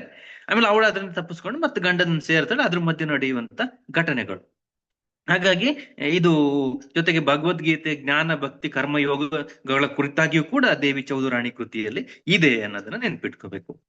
ಇನ್ನೊಂದು ಸೀತಾರಾಮ ಅಂತ, ಇದು ಒಂದು ಚಾರಿತ್ರಿಕ ವ್ಯಕ್ತಿಯನ್ನು ಕುರಿತಾಗಿ, ಇಲ್ಲಿ ಘಟನೆಗಳಿಗೆ ಪ್ರಾಧಾನ್ಯವಿಲ್ಲ, ಲೇಖಕರೇ ಹೇಳಿಕೊಳ್ಳುವಂತೆ ಭಾವಮೂಲವಾದ ಕೃತಿ. ಸೀತಾರಾಮನೆಂಬ ಚಾರಿತ್ರಿಕ ವ್ಯಕ್ತಿಯನ್ನು ಕುರಿತು ವೇಸ್ಟ್ಲ್ಯಾಂಡ್ ಅನ್ನು ಬರೆದ ಸ್ಟೀವರ್ಟ್ ಅನ್ನು ಬರೆದ ಅಂದ್ರೆ ವೇಸ್ಟ್ಲ್ಯಾಂಡ್ ಅನ್ನು ಬರೆದ ಜೆಸ್ಸೋಹರ್ ಅಲ್ಲೂ ಕೂಡ ಈ ಸೀತಾರಾಮ ಕೃತಿಯ ಕೆಲವು ಅಂಶಗಳು ಇದಾವೆ ಅಂತೇಳಿ. ಹಾಗಾಗಿ ಈ ಸೀತಾರಾಮವನ್ನು ಅನುವಾದ ಮಾಡುವಾಗ ವೆಂಕಟಾಚಾರ್ಯರು ಏನ್ ಮಾಡ್ತಾರೆ ಅಂದ್ರೆ ಅವ್ರದ್ದೇ ಒಪಿನಿಯನ್ ಕೊಟ್ಟು ಬಿಡ್ತಾರೆ ಕೆಲವು ಕಡೆ, ಈ ಕೃತಿಯ ನನ್ನ ಒಪಿನಿಯನ್ ಇದಿದೆ ಅಂತ. ನೋಡಿ, ಈಗ ಬಂಕಿಮಚಂದ್ರ ಚಟರ್ಜಿ ಅವ್ರದ್ದು ಮುಗ್ದು ಹೋದ್ರ ಮೇಲೆ ನೆಕ್ಸ್ಟ್ ನಾವು ರಮೇಶ್ ಚಂದ್ರ ದತ್ತ, ಬಂಗಾಳದ ಮತ್ತೊಬ್ಬ ಕೃತಿಕಾರ ರಮೇಶ್ ಚಂದ್ರ ದತ್ತ, ಇವರ ಕೃತಿಗಳನ್ನ ವೆಂಕಟಾಚಾರ್ಯರು ಅನುವಾದ ಮಾಡಿದ್ದಾರೆ. ಭಾರತಿ ಸಂಪಂಗಿ ರಾಮ ಅನ್ನೋರು ಕೂಡ ಅನುವಾದಿಸಿದ್ದಾರೆ. ಭಾರತಿ ಸಂಪಂಗಿ ರಾಮ ಮತ್ತು ವೆಂಕಟಾಚಾರ್ಯರು. ಅದರಲ್ಲಿ ವಂಗ ವಿಜೇತ, ವಂಗ ಅಂದ್ರೆ ನಮ್ಗೆಲ್ಲ ಗೊತ್ತಿರುವಂಗೆ ಬಂಗಾಳ, ವಂಗ ವಿಜೇತ, ಮಾಧವಿ ಕಂಕಣ ಅನ್ನುವ 2 ಕೃತಿಗಳು ಕಾಣಿಸುತ್ತೆ. ಇವೇನ್ ಚಾರಿತ್ರಿಕ ಕೃತಿಗಳಲ್ಲ, ಒಂದು ಐತಿಹಾಸಿಕ ಎಳೆನಿಟ್ಕೊಂಡು ಬರೆದಿರುವಂತದ್ದು. ಹಾಗಾಗಿ ನೋಡಿ, ವಂಗ ವಿಜೇತ ಅಕ್ಬರ್ನ ಕಾಲದ ಒಂದು ಕತೆ, ವಂಗ ವಿಜೇತ ಅಕ್ಬರ್ನ ಕಾಲದ ಕತೆ. ಮಾಧವಿ ಕಂಕಣ ಅನ್ನೋದು ಶಹಜಾನನ ಕಾಲದ ಕತೆ. ರಮೇಶ್ ಚಂದ್ರ ದತ್ತರು ಈ ಮೊಘಲರ ಏನು ಕಾಲಕ್ಕೆ ಸಂಬಂಧಪಟ್ಟ ಹಾಗೆ 4 ಕೃತಿಗಳನ್ನು ಬರೆದಿದ್ದಾರೆ. ಇವುಗಳು, ಈ 4 ಕೃತಿಗಳು ಕೂಡ ಒಂದೇ ಪುಸ್ತಕದಲ್ಲಿ ಪ್ರಕಟ ಆಗಿದೆ. ಶತವರ್ಷ ಅನ್ನೋ ಒಂದು ಪುಸ್ತಕದಲ್ಲಿ ಪ್ರಕಟ ಆಗಿದೆ 4 ಕಾದಂಬರಿಗಳು. 1879ರಲ್ಲಿ ಇದು ಬಿಡುಗಡೆ ಆಗಿರುವಂತದ್ದು. 1879 ಶತವರ್ಷ ಅನ್ನುವ ಒಂದು ಕೃತಿ. ಈಗ ಇದು 16ನೇ ಶತಮಾನದ ಕತೆ. ಹೀಗೆಲ್ಲ ಇದನ್ನು ನೋಡ್ಬೋದು. ನನಿಲಾಲ ವಂದೋಪಾಧ್ಯಾಯ ಅನ್ನುವವರು, ನನಿಲಾಲ ವಂದೋಪಾಧ್ಯಾಯ ಅವರು ಅಮೃತ ಪುಲೀನ ಅನ್ನೋ ಒಂದು ಕೃತಿಯನ್ನ ಬರೀತಾರೆ. ಇದು 1902ರಲ್ಲಿ ಕನ್ನಡಕ್ಕೆ ಬಂದಿದೆ. ನಲಿಲಾಲ ವಂದೋಪಾಧ್ಯಾಯ ಅನ್ನೋರು ರಚಿಸಿದ ಕೃತಿ ಅಮೃತ ಪುಲೀನ 1902ರಲ್ಲಿ ಕನ್ನಡಕ್ಕೆ ಬಂದಿದೆ. ಹೀಗಾಗಿ ಇದು ರಜಪೂತನ ಅಕ್ಬರ್ ಮತ್ತು ಅಜಯ್ ಸಿಂಹರ ಒಂದು ಇದನ್ನ ಇಟ್ಕೊಂಡಿದೆ. ಆಮೇಲೆ ಸಾಮಾನ್ಯವಾಗಿ ಬಂಗಾಳಿ ಕಾದಂಬರಿಗಳನ್ನ ಬರೆಯುವಾಗ ಅವುಗಳಲ್ಲಿ ದೇಶ ಪ್ರೇಮದ, ರಾಷ್ಟ್ರೀಯತೆ ವಿಚಾರಗಳಿರೋದ್ರಿಂದ ಸ್ವಲ್ಪ ಮಟ್ಟಿಗೆ ಮೂಲ ಕೃತಿಕಾರರಿಗಿಂತ ಅನುವಾದಕರೇ ಅದರಲ್ಲೂ ಏನೋ ಒಂದಿಷ್ಟನ್ನ ಸೇರಿಸಿ ಇದನ್ನ ಬರೀತಾರೆ. ಹಾಗಾಗಿ ಇದನ್ನ ನೋಡ್ಬೋದು. ಈಗ ನಾನು ಏನ್ ಕಾದಂಬರಿ ಹೆಸರು ಹೇಳಿದೆ ಯಾವುದು ಅಂದ್ರೆ ಅಮೃತ ಪುಲೀನ ಇದೆಯಲ್ಲ, ಈ ಅಮೃತ ಪುಲೀನ ವಾಗ್ಭೂಷಣ ಪತ್ರಿಕೆಯಲ್ಲಿ ಧಾರಾವಾಹಿಯಾಗಿ ಪ್ರಕಟ ಆಗುತ್ತೆ, ಕನ್ನಡದ ವಾಗ್ಭೂಷಣ ಪತ್ರಿಕೆಯಲ್ಲಿ. ಆಮೇಲೆ ಈಗ ನಾನು ಅವಾಗೊಬ್ಬರ ಹೆಸರು ಹೇಳಿದೆ, ನಾವಿಂ ಕುರಡಿ ಅಂತ. ಇವರು ಅನುವಾದಿಸಿದ ಕೃತಿಗಳಲ್ಲಿ ಮೊದಲನೇದು ಯಾವುದು ಅಂದ್ರೆ ಪದ್ಮಿನಿ ಅಂತ. ಇದು ಪದ್ಮಿನಿ ಅನ್ನೋ ಒಂದು ಕೃತಿಯನ್ನ ರಚಿಸ್ತಾರೆ. ಹಾಗಾಗಿ ಅದು ಬರುತ್ತೆ. ಈ ಕಾದಂಬರಿಯ ವಸ್ತು ಚಿತ್ತೂರಿನ ಮುತ್ತಿಗೆ ಚಾರಿತ್ರಾಂಶವನ್ನು ಆ ವಸ್ತುವನ್ನು ಒಳಗೊಂಡಿದೆ. ಅಲ್ಲಾವುದ್ದೀನ್ ಖಿಲ್ಜಿ ಚಿತ್ತೂರಿನ ಮೇಲೆ ನಡೆಸಿದ ಆಕ್ರಮಣದ ಕುರಿತಾಗಿದೆ. ಆ ಹೊತ್ತಿಗೆ ರಾಣಿ ಪದ್ಮಿನಿ ಅನ್ನುವವಳು ಹೇಗೆ ಹೋರಾಡಿದ್ಲು ಅಂತ ಹೇಳ್ತಾರೆ. ಇದೇ ವರ್ಷ ಕೃಷ್ಣ ವಿಹಾರ ಸೇನ್ ಅನ್ನೋರು ಅಶೋಕ ಅಥವಾ ಪ್ರಿಯದರ್ಶಿಕೆ ಅಂತ ಒಂದು ಕೃತಿಯನ್ನ MP ಪೂಜಾರ್ ಅವರು ಕನ್ನಡಕ್ಕೆ ಅನುವಾದಿಸ್ತಾರೆ 1919ರಲ್ಲಿ. ಕೃಷ್ಣ ವಿಹಾರ ಸೇನ್ ಅವರು ಅಶೋಕ ಅಥವಾ ಪ್ರಿಯದರ್ಶಿಕೆ ಅನ್ನೋ ಕೃತಿಯನ್ನ ಕನ್ನಡಕ್ಕೆ ಅನುವಾದಿಸ್ತಾರೆ. ಇದು ನಮಗೆ ಗೊತ್ತಿರುವಂಗೆ ಅಶೋಕ ಮತ್ತು ಪ್ರಿಯದರ್ಶಿನಿಯ ಕುರಿತಾದಂತ ಒಂದು ಸಂಗತಿಯನ್ನ ಒಳಗೊಂಡಿದೆ ಅಂತ. ಹೀಗಾಗಿ ದೇಶ ಪ್ರೇಮವನ್ನು ಹೇಳುವುದು, ಸ್ತ್ರೀಯರನ್ನ ವಿದ್ಯಾವಂತರನ್ನಾಗಿ ಮಾಡುವುದು, ಇವುಗಳನ್ನು ಕೂಡ ಇದು ಒಳಗೊಂಡಿತ್ತು ಅಂತ. ಈಗ ನಮ್ಗೆ ಇನ್ನೊಂದೇನು ಅಂದ್ರೆ, ಪುರಾಣಗಳು ನಮ್ಮ ದೇಶದ ಬಹಳ ದೊಡ್ಡ ಆಸ್ತಿ ಅಂತ ನಾವು ಅನ್ಕೊಂಡಿದೀವಿ. ಅಂದ್ರೆ ನಾವು ಬ್ರಿಟಿಷರು ಈ ದೇಶವನ್ನ ಆಳುವಾಗ ಅವ್ರಿಗೆ ಇಲ್ದೇ ಇರೋದು ನಮ್ಗೇನ್ ಹೆಮ್ಮೆ ಇತ್ತು ಅಂದ್ರೆ, ಅವ್ರಿಗೆ ಇಲ್ದಿರೋ ಪುರಾಣವನ್ನ ನಾವು ರಚನೆ ಮಾಡ್ಕೊಂಡಿದೀವಿ ಅಂತ. ನೋಡಿ, ಹರಿಪ್ರಸಾದ ಶಾಸ್ತ್ರಿ ಅನ್ನುವವರು ಜಯ ವಾಲ್ಮೀಕಿ ಅನ್ನೋ ಕೃತಿಯನ್ನು ಬರೀತಾರೆ. ಹರಿಪ್ರಸಾದ ಶಾಸ್ತ್ರಿಗಳು ರಾಜಗೋಪಾಲ ಕೃಷ್ಣ ಅವರು ಇದನ್ನು ಕನ್ನಡಕ್ಕೆ ಅನುವಾದ ಮಾಡ್ತಾರೆ. ಹರಿಪ್ರಸಾದ ಶಾಸ್ತ್ರಿಗಳು ಜಯ ವಾಲ್ಮೀಕಿ ಅನ್ನೋ ಕೃತಿಯನ್ನ ಬರೀತಾರೆ. ಅದನ್ನ ರಾಜಗೋಪಾಲ ಕೃಷ್ಣ ಅವರು ಕನ್ನಡಕ್ಕೆ ಅನುವಾದಿಸ್ತಾರೆ. ಇದರಲ್ಲಿ ಮೊದಲನೇ ಭಾಗದಲ್ಲಿ ವಾಲ್ಮೀಕಿ ಕತೆ ಇದ್ರೆ, 2ನೇ ಭಾಗದಲ್ಲಿ ವಿಶ್ವಾಮಿತ್ರನ ಕತೆ ಇದೆ. ಹಾಗಾಗಿ ಅವರಿಬ್ಬರ ನಡುವಿನ ಒಂದು ಸಂದರ್ಭವನ್ನು ಅದು ಹೇಳುತ್ತೆ. ಹಾಗಾಗಿ ಈ ರಾಜಗೋಪಾಲ ಕೃಷ್ಣ ಅವರು ಬೆಂಗಾಳದಿಂದ ಕನ್ನಡಕ್ಕೆ ಅನುವಾದ ಮಾಡುವಾಗ ಕೆಲವು ಸಂಸ್ಕೃತ ಪದಗಳನ್ನು ಕೂಡ ಅವರು ಬಳಸ್ತಾರೆ ಈ ಕೃತಿಯಲ್ಲಿ. ಹಾಗಾಗಿ ಸಂಸ್ಕೃತದ ಅವರ ಒಂದು ಒಪಿನಿಯನ್ ಬರುತ್ತೆ. ನೋಡಿ, 1902ರಲ್ಲಿ ಬಿ ವೆಂಕಟಾಚಾರ್ಯ ಅವರು ಪಂಚಕೋಡಿದೆ, ಈ ಲೇಖಕರ ಹೆಸರು ಇದು ಪಂಚಕೋಡಿದೆ ಅಂತ ಲೇಖಕರ ಹೆಸರು. ಇವರು ಪರಿಮಳ ಅನ್ನುವ ಒಂದು ಕಾದಂಬರಿಯನ್ನು ಬರೀತಾರೆ. ಇದು ಮೊದಲ ಅನುವಾದಿತ ಪತ್ತೆದಾರಿ ಕಾದಂಬರಿ. ಪರಿಮಳ ಅನ್ನು 1902ರಲ್ಲಿ, ಮತ್ತೆ ಹೇಳ್ತಿದ್ದೀನಿ, ಬಿ ವೆಂಕಟಾಚಾರ್ಯ ಅವರು 1902ರಲ್ಲಿ ಆ ಮೂಲ ಲೇಖಕರ ಹೆಸರು ಪಾಂಚಕೋಡಿದೆ ಅಂತ, ಪಾಂಚಕೋಡಿದೆ ಅಂತ ಹೇಳಿ ಅವ್ರ ಹೆಸರು. ಹಾಗಾಗಿ ಇದನ್ನ ಇವರು ಬರೀತಾರೆ. ಪರಿಮಳ ಅನ್ನೋ ಕಾದಂಬರಿಯನ್ನ ಇವರು ಕನ್ನಡಕ್ಕೆ ಅನುವಾದ ಮಾಡ್ತಾರೆ. ಈ ಪತ್ತೆದಾರಿ ಕಾದಂಬರಿಯಲ್ಲಿ ಈ ವಿಚಾರಗಳೆಲ್ಲ ಬರುತ್ತೆ. ಈ ಪಾಂಚಕೋಡಿದೆ ಅವ್ರದ್ದೇ ಇನ್ನೊಂದು ಕೃತಿಯನ್ನ 1907ರಲ್ಲಿ ಬಿ ವೆಂಕಟಾಚಾರ್ಯ ಅವರೇ ಅನುವಾದ ಮಾಡ್ತಾರೆ. ಮನೋರಮೆ ಅಂತ ಅದರ ಹೆಸರು. 1907ರಲ್ಲಿ ಪುರಾಣದ ಕುರಿತು ಹರಿಪ್ರಸಾದ ಶಾಸ್ತ್ರಿಗಳು ಜಯ ವಾಲ್ಮೀಕಿ ಅನ್ನೋ ಕೃತಿಯನ್ನ ಬರೀತಾರೆ ಬಂಗಾಳಿ ಭಾಷೆಯಲ್ಲಿ. ಅದನ್ನ ಎನ್ ಗೋಪಾಲಕೃಷ್ಣ ಅವರು ಕನ್ನಡಕ್ಕೆ ಅನುವಾದ ಮಾಡ್ತಾರೆ. ಎನ್ ರಾಜಗೋಪಾಲಕೃಷ್ಣ ಅವರು ಕನ್ನಡಕ್ಕೆ ಅನುವಾದ ಮಾಡ್ತಾರೆ ವಾಲ್ಮೀಕಿಯ ಕುರಿತಾಗಿ. ಇದರಲ್ಲಿ 2 ಭಾಗಗಳಿದೆ. ಮೊದಲನೇ ಭಾಗ ವಾಲ್ಮೀಕಿ ಕುರಿತಾಗಿದ್ರೆ, ಎರಡನೇ ಭಾಗ ವಿಶ್ವಾಮಿತ್ರನ ಕುರಿತಾಗಿದೆ. ಇದರಲ್ಲಿ ಸಂಸ್ಕೃತ ಭಾಷೆಯನ್ನು ಕೂಡ ರಾಜಗೋಪಾಲಕೃಷ್ಣ ಅವರು ಬಳಸಿದ್ದಾರೆ ಅಂತ ಹೇಳಿ ಅವರು ಹೇಳ್ತಾರೆ. ಅದ್ರ ಜೊತೆಗೆ ಅವರಿಗೆ ಕನ್ನಡದ ಬಗ್ಗೆ ದೊಡ್ಡ ಪ್ರೀತಿ ಇರುವಂತದ್ದು ಕೂಡ ಕಾಣಿಸುತ್ತೆ. ನೋಡಿ, ಈಗ ಇನ್ನೊಂದ್ಸಲ ಇದೆ ಪಾಂಚಕೋಡಿದೆ ಅವ್ರದ್ದೇ 1907ರಲ್ಲಿ ಇನ್ನೊಂದು ಕೃತಿ ಬರುತ್ತೆ ಮನೋರಮೆ ಅಂತ ಹೇಳಿ. ಇದನ್ನು ಕೂಡ ವೆಂಕಟಾಚಾರ್ಯ ಅವರೇ ಕನ್ನಡಕ್ಕೆ ಅನುವಾದವನ್ನ ಮಾಡ್ತಾರೆ ಅಂತೇಳಿ. ಹಾಗಾಗಿ ಈ ರೀತಿಯ ಕೃತಿಗಳನ್ನ ನೋಡ್ಬೋದು. 1899ರಲ್ಲಿ ಇನ್ನೊಬ್ರು ಬಂಗಾಳದ ದೊಡ್ಡ ಕೃತಿಕಾರ ಯಾರು ಅಂದ್ರೆ ಯೋಗೀಂದ್ರನಾಥ ಚಟ್ಟೋಪಾಧ್ಯಾಯ ಅಂತ. ಯೋಗೀಂದ್ರನಾಥ ಚಟ್ಟೋಪಾಧ್ಯಾಯ ಅವರ 1899ರಲ್ಲಿ ವೆಂಕಟಾಚಾರ್ಯರು ಅನುವಾದಿಸಿದ ಅಡವಿಯ ಹುಡುಗಿ, ಕನ್ನಡಕ್ಕೆ ಬರುವಾಗ ಅದು ಅಡವಿಯ ಹುಡುಗಿ ಅಂತೇಳಿ ಅನುವಾದ ಆಗುತ್ತೆ. ಯೋಗೀಂದ್ರ ಚಟ್ಟೋಪಾಧ್ಯಾಯ ಇನ್ನೊಂದು ಕೃತಿ ಲೀಲೆ ಅನ್ನೋ ಕೃತಿಯನ್ನ ವೆಂಕಟಾಚಾರ್ಯ ಅವರು 1901ರಲ್ಲಿ ಅನುವಾದವನ್ನ ಮಾಡ್ತಾರೆ. ಮೊದಲನೇ ಕೃತಿಯನ್ನು ಅವ್ರು ಯಾವಾಗ ಅನುವಾದ ಮಾಡ್ತಾರೆ ಅಂದ್ರೆ 1899. ಎರಡನೇ ಕೃತಿಯನ್ನ 1901ರಲ್ಲಿ ಅನುವಾದವನ್ನ ಮಾಡ್ತಾರೆ. ಹಾಗಾಗಿ ಈ ನೋಡ್ರಿ, ಇವ್ರದ್ದು ವೆಂಕಟಾಚಾರ್ಯ ಅವರು ಅನುವಾದ ಮಾಡಿರುವ ಇನ್ನೊಂದು ಕೃತಿ ಯಾವುದು ಅಂದ್ರೆ ರಜಿನಿ ಅಂತ. ಈ ರಜಿನಿ ಕೃತಿ ಯಾವುದು ಅಂದ್ರೆ ವಿಕ್ ಕಾಲಿನ್ಸ್ ಅನ್ನೋ ಒಬ್ಬ ಲೇಖಕ ವುಮೆನ್ ಇನ್ ವೈಟ್ ಅಂತ ಒಂದು ಕೃತಿಯನ್ನು ಬರೀತಾನೆ.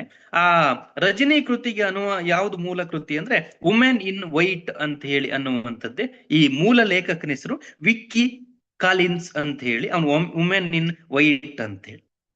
ಇನ್ನೊಂದು ವಿಷವೃಕ್ಷ ಅಂತ ಅದು ವಿಷವೃಕ್ಷ ಅಂದ್ರೆ ವಿಧವಾ ವಿವಾಹದ ವಸ್ತುವನ್ನ ಒಳಗೊಂಡಿರುವಂತ ಒಂದು ಕೃತಿ ಅದು. ಅದನ್ನ ನೋಡ್ಬೋದು. ಇನ್ನೊಂದು ದಾಮೋದರ ಮುಖ್ಯೋಪಾಧ್ಯಾಯರ ಹಲವು ಕೃತಿಗಳು ಕನ್ನಡಕ್ಕೆ ಅನುವಾದ. ಇನ್ನೊಬ್ಬ ಬಂಗಾಳದ ಲೇಖಕ ಯಾರು ಅಂದ್ರೆ ದಾಮೋದರ ಮುಖ್ಯೋಪಾಧ್ಯಾಯ. ಇವರ ಮೃಣ್ಮಯಿ, ಶಾಂತಿ, ನವಾಬನಂದಿನಿ, ನೀರದೆ. ಸ್ಪೀಡ್ ಆಗ್ತಿದ್ಯಾ? ನೋಡೋಣ, ಸ್ಲೋ ಆಗಿ ಹೋಗೋಣ. ಯಾಕಂದ್ರೆ ನಾನು ತುಂಬಾ ವಿಷಯ ಹೇಳಕ್ಕೆ ಇದೆ. ನಾನು ಇನ್ನೊಂದು ಟಾಪಿಕ್ ಬಗ್ಗೆ ಮಾತಾಡ್ಬೇಕಾಗಿದೆ. ಮೃಣ್ಮಯಿ, ಶಾಂತಿ. ಕ್ಲಾಸ್ ಮಾಡಿ ನವೀನ್ ಸರ್. ಅವ್ರಿಗೆ ಏನಾದ್ರು ಸಂದೇಹ ಇದ್ರೆ ಕೊನೆಯಲ್ಲಿ ಅದನ್ನ ಚರ್ಚೆ ಸಂವಾದದಲ್ಲಿ ಇಟ್ಕೊಳ್ಳೋಣ. ನೀವು ಅವ್ರಿಗೆ ರಿಯಾಕ್ಟ್ ಮಾಡಬೇಡಿ. ಸುಮ್ನೆ ಮೆಸೇಜ್ಗಳು ಸುಮ್ನೆ ಎಲ್ಲರೂ ಹಾಕ್ತಾ ಇರ್ತಾರೆ. ನೀವು ಕ್ಲಾಸ್ ಕಂಟಿನ್ಯೂ ಮಾಡಿ ಸರ್. Okay sir. ನವಾಬನಂದಿನಿ, ನೀರದೆ, ನೀಳಾಗೀತ, ಮೃಣಾಲಿನಿ, ಮಾಲತಿ, ವೆನಿಸ್ ನಗರದ ವರ್ತಕ. ನೋಡಿ, ಮರ್ಚೆಂಟ್ ಆಫ್ ವೆನಿಸ್ ಅನ್ನುವಂಥದ್ದನ್ನ, ವೆನಿಸ್ ನಗರದ ವರ್ತಕ ಶೇಕ್ಸ್ಪಿಯರ್ನ ಕೃತಿ ಇದು ಮರ್ಚೆಂಟ್ ಆಫ್ ವೆನಿಸ್ ಅನ್ನುವಂಥದ್ದು. ವೆಂಕಟಾಚಾರ್ಯ ಅವರು ಅನುವಾದವನ್ನು ಮಾಡಿದ್ದಾರೆ. ಈ ನವಾಬನಂದಿನಿ ಇದೆಯಲ್ಲ, ಇದು ಬಂಕಿಮಚಂದ್ರರ ದುರ್ಗೇಶ ನಂದಿನಿ ಅನುಸರಿಸಿ ಬರೆದಂತ ಕೃತಿ. ಅಂದ್ರೆ ಬಂಗಾಳದಲ್ಲಿ ಅವ್ರ ಮೂಲ ಬರೆದಿರೋದ್ರಿಂದ ಅವರಿಂದ ಬಂಗಾಳಿ ಲೇಖಕರು ಕೂಡ ಪ್ರಭಾವಿತ ಆಗಿರ್ತಾರೆ. ಹಾಗಾಗಿ ಈ ನವಾಬನಂದಿನಿ ಏನಿದೆ ಇದು ಬಂಕಿಮಚಂದ್ರರ ದುರ್ಗೇಶ ನಂದಿನಿಯನ್ನ ಅನುಸರಿಸಿ ಬರೆದಂತ ಕೃತಿ. ಹಾಗಾಗಿ ದುರ್ಗೇಶ ನಂದಿನಿಗೂ ಇದಕ್ಕೂ ಬಹಳ ವ್ಯತ್ಯಾಸ ಏನು ಇಲ್ಲ. ಅದೊಂದು ಕಾಲದ ಒಂದು ವ್ಯತ್ಯಾಸವನ್ನು ಮಾತ್ರ ಗುರುತಿಸಬಹುದು ಅಂತ ಹೇಳಿ ನಾವು ನೋಡ್ಬೋದು. ಇಲ್ಲಿ ತನಕ ನಾನು ಮಾತಾಡಿರೋದೇನು ಅಂದ್ರೆ ಕಾದಂಬರಿಗಳ ಕುರಿತಾಗಿ. ಇನ್ನು ಮುಂದೆ ಸಣ್ಣ ಕಥಾ ಪ್ರಕಾರ ನವೋದಯ ಪೂರ್ವದಲ್ಲಿ ಹೇಗೆ ಕನ್ನಡಕ್ಕೆ ಬಂತು ಅಂತ ಹೇಳಿ ನೋಡೋಣ. ಇದು ಬಂಗಾಳದ ಬೇರೆ ಬೇರೆ ಇವುಗಳು ನೋಡಿ. ಬಂಗಾಳದ ಬೇರೆ ಬೇರೆ ಬರಹಗಾರರ 6 ಸಣ್ಣ ಕಥೆಗಳನ್ನು ಆಯ್ದುಕೊಂಡು ವೆಂಕಟಾದ್ರಿ ಶಾಸ್ತ್ರಿಗಳು ಅನುವಾದಿಸಿದ್ದಾರೆ, ಬಂಗಾಳದ ಬೇರೆ ಬೇರೆ ಬರಹಗಾರನ. ಅದರಲ್ಲಿ ಒಂದು ಪ್ರಿಯಾನಾಥ ಮುಖ್ಯೋಪಾಧ್ಯಾಯರ ಅನಾಥ ಪ್ರೇತ ಅಂತ. ಪ್ರಿಯಾನಾಥ ಮುಖ್ಯೋಪಾಧ್ಯಾಯರ ಅನಾಥ ಪ್ರೇತ. ಸ್ವರ್ಣಕುಮಾರಿ ಘೋಷಾಲ್ ಅವರ ಸನ್ಯಾಸಿನಿ ಅನ್ನುವಂತ ಕೃತಿ. ಕಾಶಿ ಪ್ರಸನ್ನ ದಾಸಗುಪ್ತರ ಸುಷಮ ಅನ್ನುವಂತ ಕೃತಿ. ಇನ್ನೊಂದ್ಸಲ ಹೇಳ್ತೀನಿ. ಪ್ರಿಯಾನಾಥ ಮುಖ್ಯೋಪಾಧ್ಯಾಯರ ಅನಾಥ ಪ್ರೇತ, ಸ್ವರ್ಣಕುಮಾರಿ ಘೋಷಲರ ಸನ್ಯಾಸಿನಿ, ಕಾಶಿ ಪ್ರಸನ್ನ ದಾಸಗುಪ್ತರ ಸುಷಮ, ಬಿಂಕು ಬಿಹಾರಿದಾರ ಮೊದಲಾದವರ 6 ಕಥೆಗಳು ಇದಾವೆ. ಮೊದಲು ಮಾಡಿದವರು, ಯಾಕಂದ್ರೆ 1920ರಲ್ಲಿ ಪ್ರಕಟ. ಆ ಸಂಕಲನದ ಹೆಸರು ಮುತ್ತಿನ ಸರ ಅಂತೆ. ಇದನ್ನು ವೆಂಕಟಾದ್ರಿ ಶಾಸ್ತ್ರಿಗಳು ಕನ್ನಡಕ್ಕೆ ಅನುವಾದವನ್ನು ಮಾಡ್ತಾರೆ. ಈ ಎಲ್ಲವೂ ಕೂಡ ಮಂಗಳೂರಲ್ಲಿ ಅಷ್ಟೊತ್ತಿಗೊಂದು ವಾರಪತ್ರಿಕೆ ಇರುತ್ತೆ, ಕಂಠೀರವ ಅಂತ ಹೇಳಿ, ಅದರಲ್ಲಿ ಪ್ರಕಟ ಆಗುತ್ತೆ. ಮತ್ತೆ ಉಡುಪಿಯಲ್ಲಿ ಶ್ರೀಕೃಷ್ಣ ಸೂಕ್ತಿ ಅಂತ ಹೇಳಿ ಒಂದು ಮಾಸಪತ್ರಿಕೆ ಇರುತ್ತೆ. ಇವುಗಳಲ್ಲಿ ಈ 6 ಕಥೆಗಳು ಕೂಡ ಪ್ರಕಟ ಆಗ್ತವೆ. ಹಾಗಾಗಿ ಇದು ಆದ್ರೆ ನೋಡ್ರಿ, ಈಗ ನಾನು ಬಂಗಾಳದಿಂದ ಕಥೆಗಳು ಹೇಳಿದ್ರು, ಬರೀ ಬಂಗಾಳದಿಂದ ಮಾತ್ರ ಅನುವಾದ ಆಗ್ಲಿಲ್ಲ, ಬೇರೆ ಬೇರೆ ಭಾಷೆಗಳಿಂದ ಅನುವಾದ ಆಯ್ತಾ. ಅದ್ರಲ್ಲಿ ಒಂದು ತೆಲುಗಿನಿಂದ 1871ರಲ್ಲಿ ತೆಲುಗಿನಲ್ಲಿ ಲಕ್ಷ್ಮೀಪತಿ ದೂರ್ಜಟಿಯವರು ಹಂಸವಿಂಶತಿ ಕಥೆಗಳು ಅಂತೇಳಿ ಬರೀತಾರೆ. ತೆಲುಗಿನಲ್ಲಿ 1871ರಲ್ಲಿ ತೆಲುಗಿನಲ್ಲಿ ಲಕ್ಷ್ಮೀಪತಿ ದೂರ್ಜಟಿಯವರು ಹಂಸವಿಂಶತಿ ಕಥೆಗಳು ಅಂತ ಬರೀತಾರೆ. ಅದು ಅನುವಾದ ಕೃತಿ. ಮುಂದೆ 1893ರಲ್ಲಿ ಅನಂತ ಆಚಾರ್ಯರು ಅವರ ಉತ್ತರ ಹರಿಶ್ಚಂದ್ರ ಕಥೆ ಮುಂತಾದವು ಬರ್ತವೆ. ಉತ್ತರ ಹರಿಶ್ಚಂದ್ರ ಕಥೆ 1893ರಲ್ಲಿ ಬರುತ್ತೆ. ನೋಡಿ, ತೆಲುಗಿನಿಂದ ಬಂದ ಕಾದಂಬರಿಗಳು ಯಾವುವು ಅಂದ್ರೆ, ತೆಲುಗಿನಲ್ಲಿ 1880ರ ಸುಮಾರಿಗೆ ಕಾದಂಬರಿಯ ರಚನೆ ಆರಂಭವಾಗಿತ್ತು. ತೆಲುಗಿನಲ್ಲಿ 1880ರಲ್ಲಿ. ಅದರಲ್ಲಿ ತೆಲುಗಿನ ಮೊದಲ ಕಾದಂಬರಿಕಾರ ಯಾರು ಅಂದ್ರೆ ವೀರೇಶಲಿಂಗಂ ಪಂತುಲು ಅನ್ನುವರು. ವೀರೇಶಲಿಂಗಂ ಪಂತುಲು ಇವ್ರನ್ನ ತೆಲುಗು ಸಾಹಿತ್ಯದ ಪಿತಾಮಹ ಅಂತೇಳಿ ಕರೀತಾರೆ. ವೀರೇಶಲಿಂಗಂ ಪಂತುಲು ಅವರನ್ನ ತೆಲುಗು ಸಾಹಿತ್ಯದ ಪಿತಾಮಹ ಅಂತಾರೆ. ಅವರ ಕೃತಿಗಳನ್ನ ಕನ್ನಡಕ್ಕೆ ಅನುವಾದ ಮಾಡಿದವರು ಯಾರು ಅಂದ್ರೆ ಬೆನಗಲ್ ರಾಮರಾಯರು. ಬೆನಗಲ್ ರಾಮರಾಯರು ಕನ್ನಡಕ್ಕೆ ಅನುವಾದವನ್ನು ಮಾಡ್ತಾರೆ. ಅದರಲ್ಲಿ ಸತ್ಯರಾಜ ಪೂರ್ವದೇಶ ಯಾತ್ರೆಗಳು, ರಾಜಶೇಖರ ಚರಿತ್ರೆ, ಸತ್ಯರಾಜ ಪೂರ್ವದೇಶ ಯಾತ್ರೆಗಳು, ರಾಜಶೇಖರ ಚರಿತ್ರೆ, ಸತ್ಯಾವತಿ ಚರಿತ್ರೆ, ಇವೆಲ್ಲವೂ ಕೂಡ ವೀರೇಶಲಿಂಗಂ ಪಂತುಲು ಅವರ ಕೃತಿಗಳು. ಸತ್ಯರಾಜ ಪೂರ್ವದೇಶ ಯಾತ್ರೆ, ರಾಜಶೇಖರ ಚರಿತ್ರೆ, ಸತ್ಯಾವತಿ ಚರಿತ್ರೆ ಇವೆಲ್ಲವೂ ಕೂಡ ವೀರೇಶಲಿಂಗಂ ಪಂತುಲು ಅವರ ಕೃತಿಗಳು. ಅದರಲ್ಲಿ ಸತ್ಯರಾಜ ಪೂರ್ವದೇಶ ಯಾತ್ರೆಗಳು ಅನ್ನೋದ್ರಲ್ಲಿ ವೀರೇಶಲಿಂಗಂ ಪಂತುಲು ಅವರ ಜೀವನ ಚರಿತ್ರೆ ಕೆಲವು ವಿಚಾರಗಳು ಅದರಲ್ಲಿ ಇದಾವೆ ಅಂತ ಹೇಳಿ ಹೇಳ್ತಾರೆ. ಹಾಗಾಗಿ ಇವುಗಳನ್ನ ನೋಡ್ಬೋದು. ರೆಂಟಾಲ ಸುಬ್ಬರಾಯರು ಅಂತ ಆನಂದ ದೀಪಿಕೆ ಹಾಗೂ ಕೇಸರಿ ವಿಲಾಸ ಅನ್ನೋ ಕೃತಿಗಳನ್ನು ಬರೀತಾರೆ. ರೆಂಟಾಲ ಸುಬ್ಬರಾಯರು ಆನಂದ ದೀಪಿಕೆ ಹಾಗೂ ಕೇಸರಿ ವಿಲಾಸ ಅಂತೇಳಿ. ಈಗಾಗಲೇ ನಾನು ಆರಂಭ ಮಾಡ್ಬೇಕಾದ್ರೆ ಹೇಳಿದೆ, 1895ರಲ್ಲಿ ಅನುವಾದ ಕೇಸರಿ ವಿಲಾಸವನ್ನ, ಅದೇ ವಿಚಿತ್ರ ನೂತನ ಪ್ರಬಂಧ ಅಂತೇಳಿ ಕಾದಂಬರಿಯನ್ನ ಕರೆದಿರುವಂತ ಒಂದು ಯಾವ್ದು ಅಂದ್ರೆ ಅದು ಕೇಸರಿ ವಿಲಾಸ ಅನ್ನೋದ್ರಲ್ಲಿ ಬರುತ್ತೆ. ಹಾಗಾಗಿ ತೆಲುಗಿನಿಂದ ಬಿ ಕೃಷ್ಣಪ್ಪ ಅನ್ನುವವರ ಒಂದು ಐತಿಹಾಸಿಕ ಕಾದಂಬರಿ, ತೆಲುಗಿನಿಂದ ಕನ್ನಡಕ್ಕೆ ಅನುವಾದ ಹೊಂದಿದ ರಾಯಚೂರು ವಿಜಯಂ ಅಂತ ಹೇಳಿ, ಬಿ ಕೃಷ್ಣಪ್ಪನವರ ರಾಯಚೂರು ವಿಜಯಂ.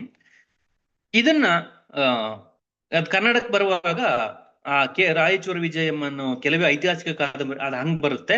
ಆದ್ರೆ ಇದನ್ನ ಮೂಲದಲ್ಲಿ ಬರೆದವರು ಯಾರು ಅಂದ್ರೆ ಕೇತವರಪು ವೆಂಕಟಶಾಸ್ತ್ರಿಗಳು ಅಂತೇಳಿ. ಕೇತವರಪು ವೆಂಕಟಶಾಸ್ತ್ರಿಗಳು ಅಂತೇಳಿ 1919ರಲ್ಲಿ ಇದರ ಅನುವಾದವನ್ನು ಮಾಡಲಾಗಿದೆ.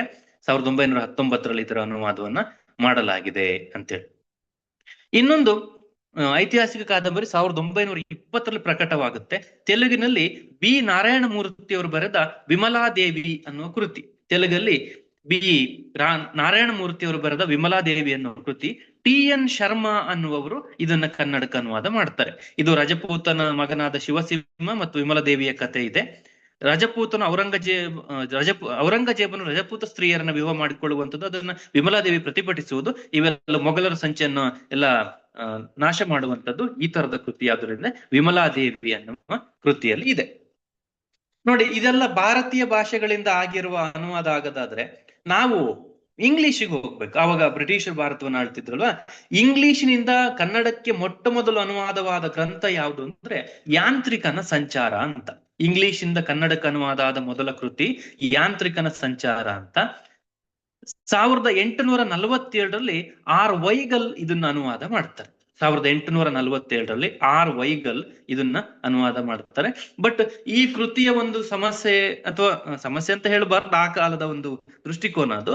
ಇದ್ರಲ್ಲಿ ಸ್ವಲ್ಪ ಮತಾಂತರದ ವಿಷಯಗಳು ಬರ್ತವೆ ಅಂತ ಹೇಳಿ ಕೂಡ ಇವರು ಗುರುತಿಸ್ತಾರೆ. ಮತಾಂತರದ ವಿಷಯಗಳು ಕೂಡ ಬರುತ್ತೆ ಇದರಲ್ಲಿ ಅಂತ ಹೇಳಿ ಗುರುತಿಸ್ತಾರೆ.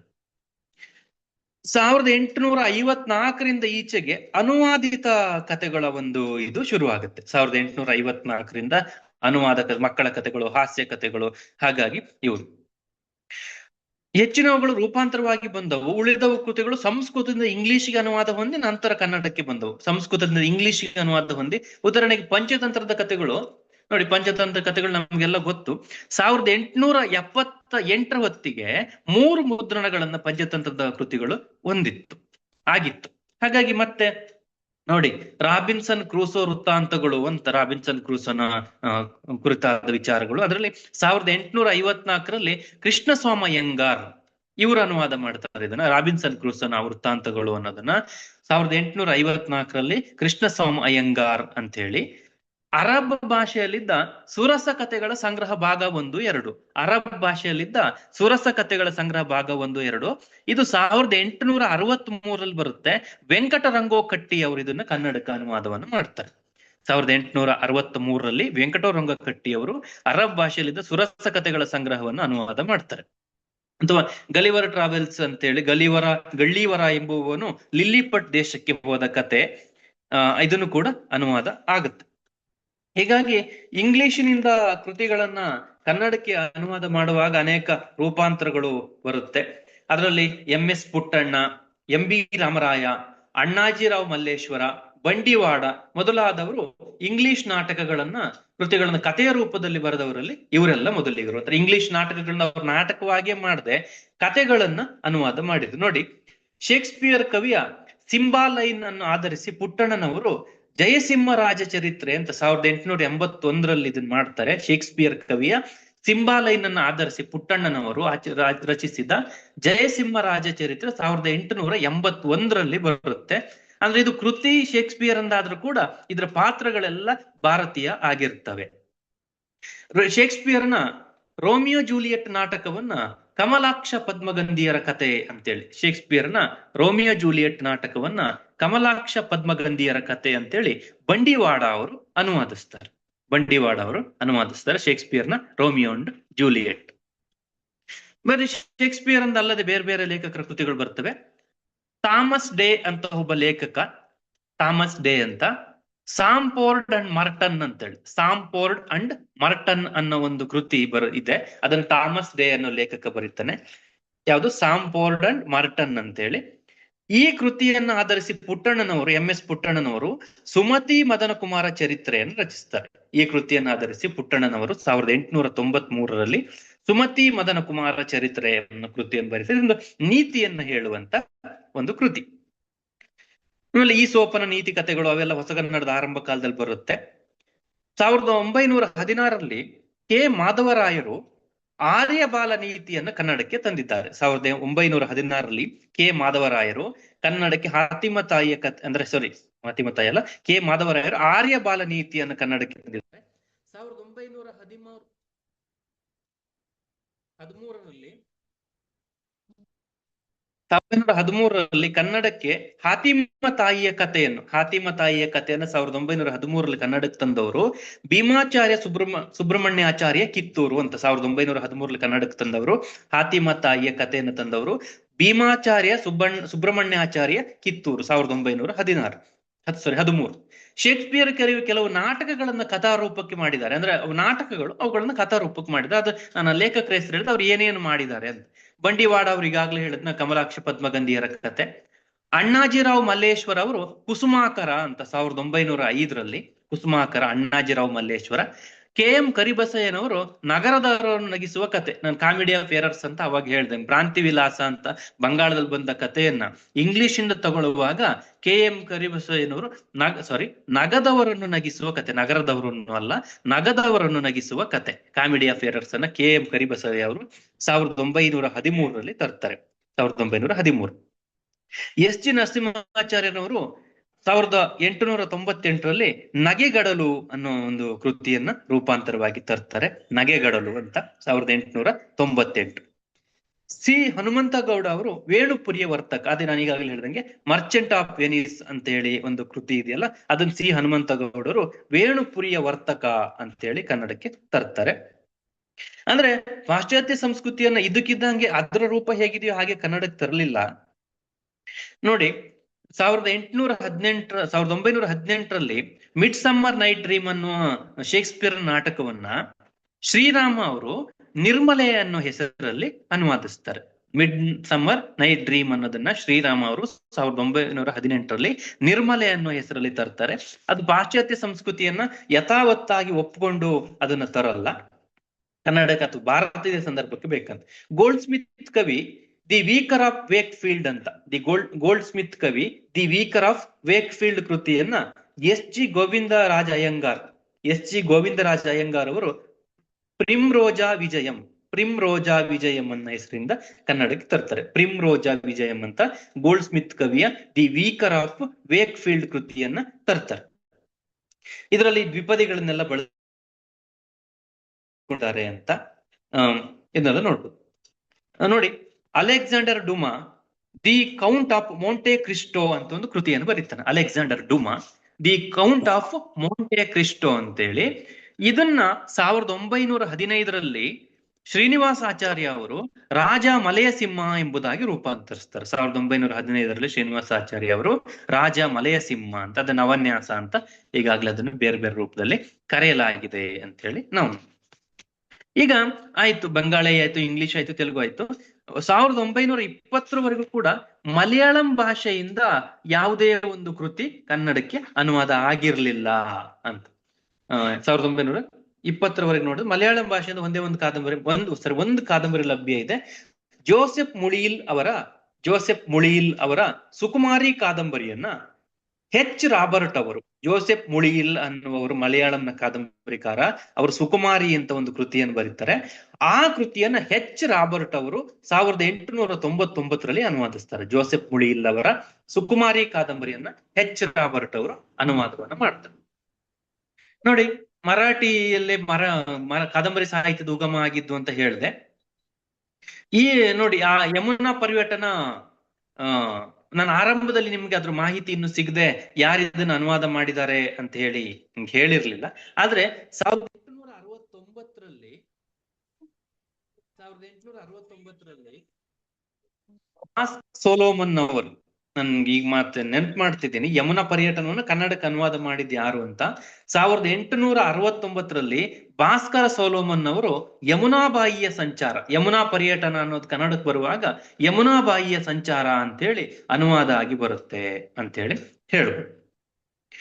ನೋಡಿ, ಮುಂದೆ ಈ ಐತಿಹಾಸಿಕ ಕೃತಿಗಳನ್ನ ಕನ್ನಡಕ್ಕೆ ಯಾರ್ಯಾರು ಅನುವಾದಿಸಿದ್ರು ಅಂದ್ರೆ ಗಳಗನಾಥರು, ಅವರು ಒಂದೆರಡು ಕೃತಿಗಳನ್ನ ಅನುವಾದಿಸಿದವರಲ್ಲಿ ಕೆ ಲಕ್ಷ್ಮೀನಾರಾಯಣ ಭಟ್ಟ, ಕೃಷ್ಣ ಜಿ ವೆಂಕಟೇಶ್ ಕುಲಕರ್ಣಿ, ದೋಂಡೋ ಗೋವಿಂದ ಮಹಾಜನ ಮುಂತಾದವರು ಕಾಣಿಸ್ತಾರೆ. ಈಗ ನಮ್ಗೆ ಕನ್ನಡ ಕಾದಂಬರಿಗಳ ಹಿನ್ನೆಲೆಯಲ್ಲಿ ನಮ್ಗೆ ಯಾರು ಗಳಗನಾಥರು ಬಹಳ ಮುಖ್ಯರಾಗ್ತಾರೆ. ಅದರಲ್ಲಿ ಅವರು ಮರಾಠಿ ಕಾದಂಬರಿಕಾರರಾದ ಹರಿನಾರಾಯಣ ಆಪ್ಟೆ ಮತ್ತು ನಾಗೇಶ ವಿನಾಯಕ ಆಪ್ಟೆ ಅವರ ಕೃತಿಗಳನ್ನ ಕನ್ನಡಕ್ಕೆ ಅನುವಾದ ಮಾಡ್ತಾರೆ. ಹರಿನಾರಾಯಣ ಆಪ್ಟೆ ಮತ್ತು ನಾಗೇಶ ವಿನಾಯಕ ಬಾಪ್ಟೆ ಅವರ ಕೃತಿಗಳನ್ನ ಕನ್ನಡಕ್ಕೆ ಅನುವಾದ ಮಾಡ್ತಾರೆ. ಅದರಲ್ಲಿ ಹರಿನಾರಾಯಣ ಆಪ್ಟೆ ಅವರ ಕೃತಿ ಹೆಸರು ಮರಾಠಿಯಲ್ಲಿದೆ ಗಡೆ ಅಲ ಪಣಸಿಂಹ ಗೇಲ ಅಂತ. ಗಡೆ ಅಲ ಪಣಸಿಂಹ ಗೇಲ ಅನ್ನುವ ಹರಿನಾರಾಯಣ ಆಪ್ಟೆ ಅವರ ಕೃತಿಯನ್ನ ಕಮಲಕುಮಾರಿ ಎನ್ನುವ ಹೆಸರಿನಲ್ಲಿ ಗಳಗನಾಥರು ಕನ್ನಡಕ್ಕೆ ಅನುವಾದವನ್ನ ಮಾಡ್ತಾರೆ. ಗಳಗನಾಥರು ಕಮಲಕುಮಾರಿ ಅನ್ನೋ ಹೆಸರಲ್ಲಿ ಅನುವಾದವನ್ನ ಮಾಡ್ತಾರೆ. ಹಾಗಾಗಿ ಗಳಗನಾಥರು ಸುಮಾರು ಮರಾಠಿ ಕಾದಂಬರಿಗಳನ್ನ ಆಧರಿಸಿ 15 ಇವುಗಳನ್ನ ಅನುವಾದವನ್ನ ಮಾಡಿದ್ದಾರೆ ಅಂತೇಳಿ. ಹರಿನಾರಾಯಣ ಆಪ್ಟೆ ಅವರ ಇನ್ನೊಂದು ಕೃತಿ ಯಾವುದು ಅಂದ್ರೆ ಉಷಾಕಾಲ ಅಂತೇಳಿ. ಇದು ಮರಾಠಿ ದೊರೆ ಶಿವಾಜಿಯನ್ನ ಒಳಗೊಂಡಂತ ಒಂದು ಕಾದಂಬರಿ, ಶಿವಾಜಿಯ ಕಥೆಯನ್ನ ಹರಿನಾರಾಯಣ ಆಪ್ಟೆ ಅವರ ಇನ್ನೊಂದು ಕೃತಿ ಉಷಾಕಾಲ ಅಂತ, ಅದು ಕೂಡ ಕನ್ನಡಕ್ಕೆ ಬರುತ್ತೆ. 1918ರಲ್ಲಿ ಮರಾಠರ ಅಭ್ಯುದಯ ಎಂಬ ಹೆಸರಿನಿಂದ ಇದನ್ನು ಅನುವಾದಿಸಿದ್ದಾರೆ. ಹರಿನಾರಾಯಣ ಆಪ್ಟೆ ಅವರ ಉಷಾಕಾಲ ಅನ್ನೋ ಕೃತಿಯನ್ನ ಗಳಗನಾಥರು ಮರಾಠರ ಅಭ್ಯುದಯ ಅನ್ನೋ ಹೆಸರಲ್ಲಿ ಅನುವಾದವನ್ನ ಮಾಡಿದ್ದಾರೆ. ಶಿವಾಜಿಯ ಬಗ್ಗೆ ಗಳಗನಾಥರು ಅನೇಕ ಕಾದಂಬರಿಗಳನ್ನು ಮರಾಠಿಯಿಂದ ಮಾಡಿದ್ದಾರೆ. ಅದರಲ್ಲಿ ನಾಗೇಶ್ ವಿನಾಯಕ ಬಾಪ್ಟೆ ಅವರ ಪಾಣಿಪತ್ ಮೋಹಿಮಾ ಅಂತ ನಾಗೇಶ ವಿನಾಯಕ ಬಾಪ್ಟೆ ಅವರ ಕೃತಿ, ಅದನ್ನು ಕನ್ನಡಕ್ಕೆ ಕುರುಕ್ಷೇತ್ರ ಕುರುಕ್ಷೇತ್ರ ಅನ್ನೋ ಹೆಸರಲ್ಲಿ, ಅಂದ್ರೆ ಪಾಣಿಪಟ್ ಯುದ್ಧ ಏನಿತ್ತು ಆ ಯುದ್ಧವನ್ನು ಕುರುಕ್ಷೇತ್ರಕ್ಕೆ ಹೋಲಿಸಿ 1919ರಲ್ಲಿ ಕುರುಕ್ಷೇತ್ರ ಅನ್ನೋ ಕೃತಿಯನ್ನ ಬರೆದಿದ್ದಾರೆ. ಅಥವಾ ಶಿವಪ್ರಭುವಿನ ಪುಣ್ಯ 1918, ಛತ್ರಪತಿ 1919, ಗೃಹ ಕಲಹ 1921, ಇವೆಲ್ಲ ಶಿವಾಜಿಯ ಜೀವನಕ್ಕೆ, ಎಲ್ಲರೂ ಎಕ್ಸಾಮ್ ಅಲ್ಲಿ ಶಿವಾಜಿ ಜೀವನಕ್ಕೆ ಸಂಬಂಧಪಟ್ಟ ಕಾದಂಬರಿಗಳು ಯಾವ್ಯಾವ ಅಂತ ಕೇಳಿದ್ರೆ ಶಿವಪ್ರಭುವಿನ ಪುಣ್ಯ 1918, ಛತ್ರಪತಿ 1919, ಗೃಹ ಕಲಹ 1921. ಹಾಗಾಗಿ ಈ ಮರಾಠಿ ಪರಂಪರೆ ಕುರಿತಾಗಿ ಇವುಗಳು ಹೇಳ್ತವೆ.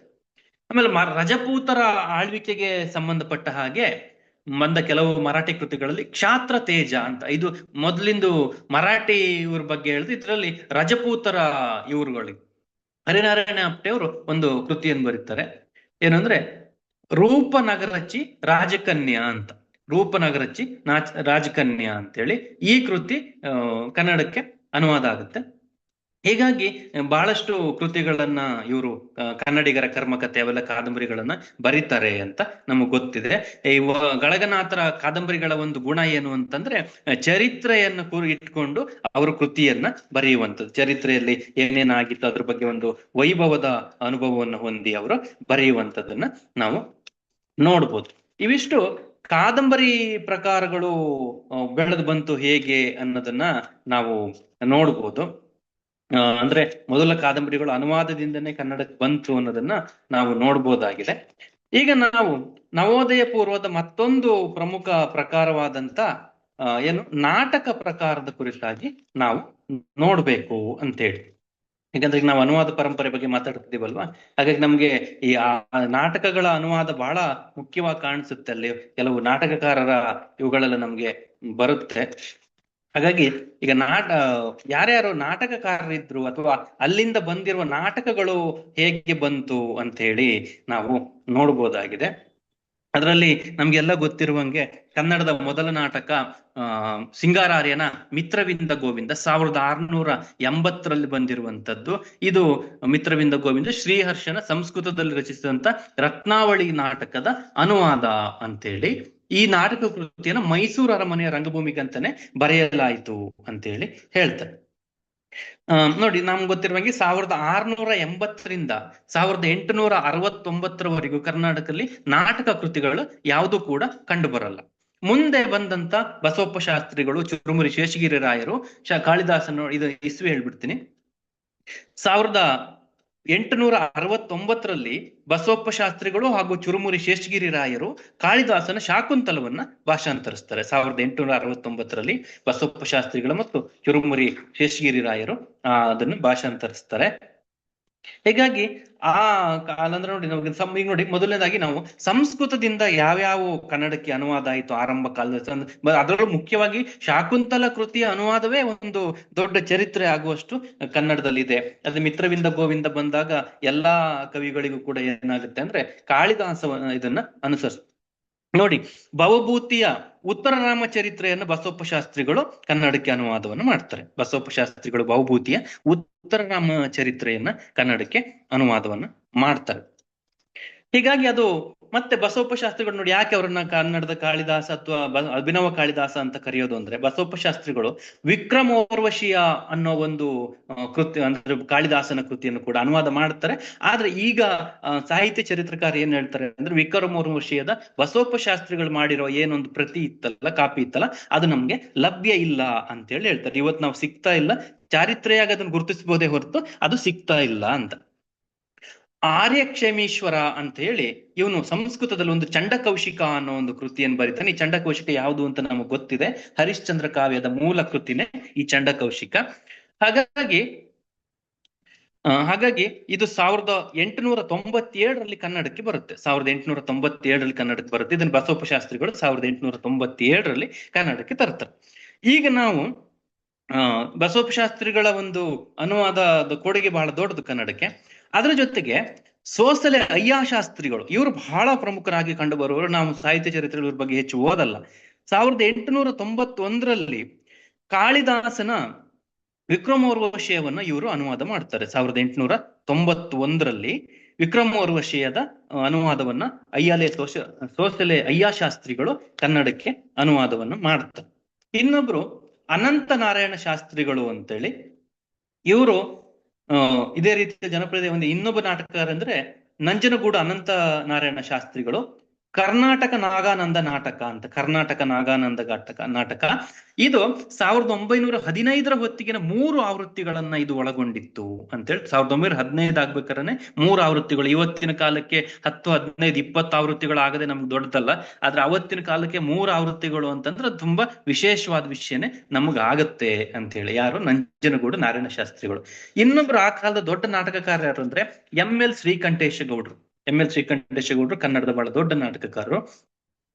ಇವರು 1901ರಲ್ಲಿ ಸಂಸ್ಕೃತದಲ್ಲೂ ನಾಟಕ ಇರುತ್ತೆ, ಜಾನಕಿ ಪರಿಣಯಂ ಅಂತೇಳಿ, ಜಾನಕಿ ಪರಿಣಯ ಅಂತ. ಇದನ್ನ 1901ರಲ್ಲಿ ಸೀತಾ ಸ್ವಯಂವರ ಅಂತೇಳಿ ಎಂ.ಎಲ್. ಶ್ರೀಕಂಠೇಶ ಗೌಡರು ಕನ್ನಡಕ್ಕೆ ಅನುವಾದವನ್ನ ಮಾಡ್ತಾರೆ. ಎಂ.ಎಲ್. ಶ್ರೀಕಂಠೇಶ ಗೌಡರು ಕನ್ನಡಕ್ಕೆ ಅದನ್ನ ಅನುವಾದ ಸೀತಾ ಸ್ವಯಂವರ ಅಂತೇಳಿ ಅನುವಾದ ಮಾಡ್ತಾರೆ. ಸೀತೆ ಕುರಿತ ಸಂಗತಿಗಳು ಇಲ್ಲೆಲ್ಲ ಬರುತ್ತೆ. ಇದೆ ನೋಡಿ. ಆಮೇಲೆ ಈ ಹೊತ್ತಿಗೆ ಏನಾಯ್ತು, ಸಿದ್ಧಾಂತಿ ಶಿವಶಂಕರ ಶಾಸ್ತ್ರಿಗಳು ಅಂತ, ಸಿದ್ಧಾಂತಿ ಶಿವಶಂಕರ ಶಾಸ್ತ್ರಿಗಳು ಇವರು ಹಳೆಗನ್ನಡದ ಛಾಯೆಯಲ್ಲಿ ಸಂಸ್ಕೃತ ನಾಟಕ ಅಂದ್ರೆ ಅದರ ಭಾಷೆ ಹಳೆಗನ್ನಡದಲ್ಲಿ ಇರುತ್ತೆ, ಸಂಸ್ಕೃತ ನಾಟಕಗಳನ್ನ ಸಿದ್ಧಾಂತಿ ಶಿವಶಂಕರ ಶಾಸ್ತ್ರಿಗಳು 1902ರಲ್ಲಿ ಮದ್ರಾಸ್ನಿಂದ ಇವರದೊಂದು ಕೃತಿ ಪ್ರಕಟ ಆಗುತ್ತೆ, ಕರ್ನಾಟಕ ಧನಂಜಯ ವಿಜಯಂ ಅಂತ. 1902ರಲ್ಲಿ ಮದ್ರಾಸ್ನಿಂದ ಪ್ರಕಟ ಆಗುತ್ತೆ. ಆದ್ರೆ ಇದಕ್ಕಿವರು ನಾಟಕ ಅಂತ ಹೆಸರು ಕೊಡದೆ ಈ ಕೃತಿಗೆ ವ್ಯಾಯೋಗ ರೂಪಕ ಅಂತ ಹೆಸರು ಕೊಡ್ತಾರೆ. 1902ರಲ್ಲಿ ಮದ್ರಾಸಿಂದ ಪ್ರಕಟವಾದ ಕರ್ನಾಟಕ ಧನಂಜಯ ವಿಜಯಂ ಅನ್ನೋದ್ರ ಇದನ್ನ ವ್ಯಾಯೋಗ ರೂಪಕ ಅಂತ ಹೇಳಿ, ಇದರ ಹಳೆಗನ್ನಡ ವೃತ್ತಗಳು ಅವುಗಳೆಲ್ಲವನ್ನು ಕೂಡ ಇದರಲ್ಲಿ ಕೊಡ್ತಾರೆ. ನೋಡಿ, ಜಯರಾಮಾಚಾರ್ಯ ಅನ್ನುವರು ಕರ್ನಾಟಕ ವೇಣಿ ಸಂಹಾರ ಅಂತ ಒಂದು ನಾಟಕವನ್ನು ಬರೀತಾರೆ. ಇದು 1907ರಲ್ಲಿ ಬರುತ್ತೆ. ಜಯರಾಮಾಚಾರ್ಯರ ಕರ್ನಾಟಕ ವೇಣಿ ಸಂಹಾರ ಅಂತ ಹೇಳಿ ಇದನ್ನ ಗುರುತಿಸಬಹುದು. 1908ರಲ್ಲಿ ಪರಿಮಿ ಪದ್ಮನಾಭಯ್ಯನವರು ರುಕ್ಮಿಣಿ ಪರಿಣಯ ಅನ್ನೋ ಒಂದು ನಾಟಕವನ್ನು ಬರೀತಾರೆ. ಇದು ರುಕ್ಮಿಣಿಯ ವಿವಾಹದ ಕಥೆಯನ್ನ ಒಳಗೊಂಡಿರುವಂಥದ್ದು. 1896ರಲ್ಲಿ ಮೈಸೂರು ಸೀತಾರಾಮ ಶಾಸ್ತ್ರಿಗಳು ಪಾರ್ವತಿ ಪರಿಣಯ, ಇಂದ್ರಕಿಲ ಅನ್ನೋ 2 ನಾಟಕಗಳನ್ನ ಸಂಸ್ಕೃತದಿಂದ ಅನುವಾದಿಸ್ತಾರೆ. 1896ರಲ್ಲಿ ಮೈಸೂರು ಸೀತಾರಾಮ ಶಾಸ್ತ್ರಿಗಳು ಪಾರ್ವತಿ ಪರಿಣಯ ಹಾಗೂ ಇಂದ್ರಕಿಲ ವಿಜಯ ಅನ್ನೋ 2 ಕೃತಿಗಳನ್ನ ಪರಿವರ್ತಿಸ್ತಾರೆ. ಇದರಲ್ಲಿ ಇಂದ್ರಕಿಲ ವಿಜಯ 1912ರಲ್ಲಿ ಮೈಸೂರಿನಿಂದ ಇದು ಪ್ರಕಟ ಆಗುತ್ತೆ. ಹಾಗಾಗಿ ಇವೆರಡು ಕೃತಿಗಳನ್ನ ನೋಡ್ಬೋದು. ಇನ್ನೊಬ್ರು ದೊಡ್ಡ ನಾಟಕಕಾರ ಯಾರು ಅಂದ್ರೆ ದೋಂಡೋ ನರಸಿಂಹ ಮುಳಬಾಗಿಲ. ಇವ್ರ ಹೆಸರು ಯಾವತ್ತೂ ಮರಿಬಾರದು. ಇವರು ದೋಂಡೋ ನರಸಿಂಹ ಮುಳಬಾಗಿಲ. ಇವರು ಸಂಸ್ಕೃತದ ಪ್ರಮುಖ 4 ಕೃತಿಗಳನ್ನು ಕನ್ನಡಕ್ಕೆ ಅನುವಾದಿಸ್ತಾರೆ. ಅದರಲ್ಲಿ ಒಂದು ಯಾವುದು ಅಂದ್ರೆ 1885ರಲ್ಲಿ ಇವರು ಭಟ್ಟಾನಾರಾಯಣನ ವೇಣಿ ಸಂಹಾರದ ಕನ್ನಡ ಅವತರಣಿಕೆಯನ್ನ ಕನ್ನಡಕ್ಕೆ ಅದನ್ನ ಅನುವಾದಿಸ್ತಾರೆ. ಯಾವ್ದಂದ್ರೆ ಭಟ್ಟಾನಾರಾಯಣನ ವೇಣಿ ಸಂಹಾರ. ಈ ವೇಣಿ ಸಂಹಾರ ನಮಗೆಲ್ಲಕ್ಕೂ ಗೊತ್ತಿದೆ, ಯಾಕೆಂದ್ರೆ ಅದು ರನ್ನನ ಗದಾಯುದ್ಧಕ್ಕೆ ಆಧಾರ ಕೃತಿ ಅಂತ ಹೇಳಿ.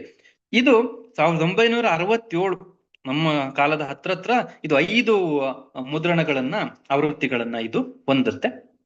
ಇನ್ನೊಬ್ರು ಸಿ ಹನುಮಂತಗೌಡ ಭಕ್ತ ವಿಜಯ ಅನ್ನೋ ನಾಟಕವನ್ನು ಇವರು 1914ರಲ್ಲಿ ರಚನೆಯನ್ನು ಮಾಡ್ತಾರೆ. ಸಿ ಹನುಮಂತಗೌಡರು ಭಕ್ತ ವಿಜಯ ನಾಟಕವನ್ನ ರಚನೆಯನ್ನು ಮಾಡ್ತಾರೆ 1914ರಲ್ಲಿ.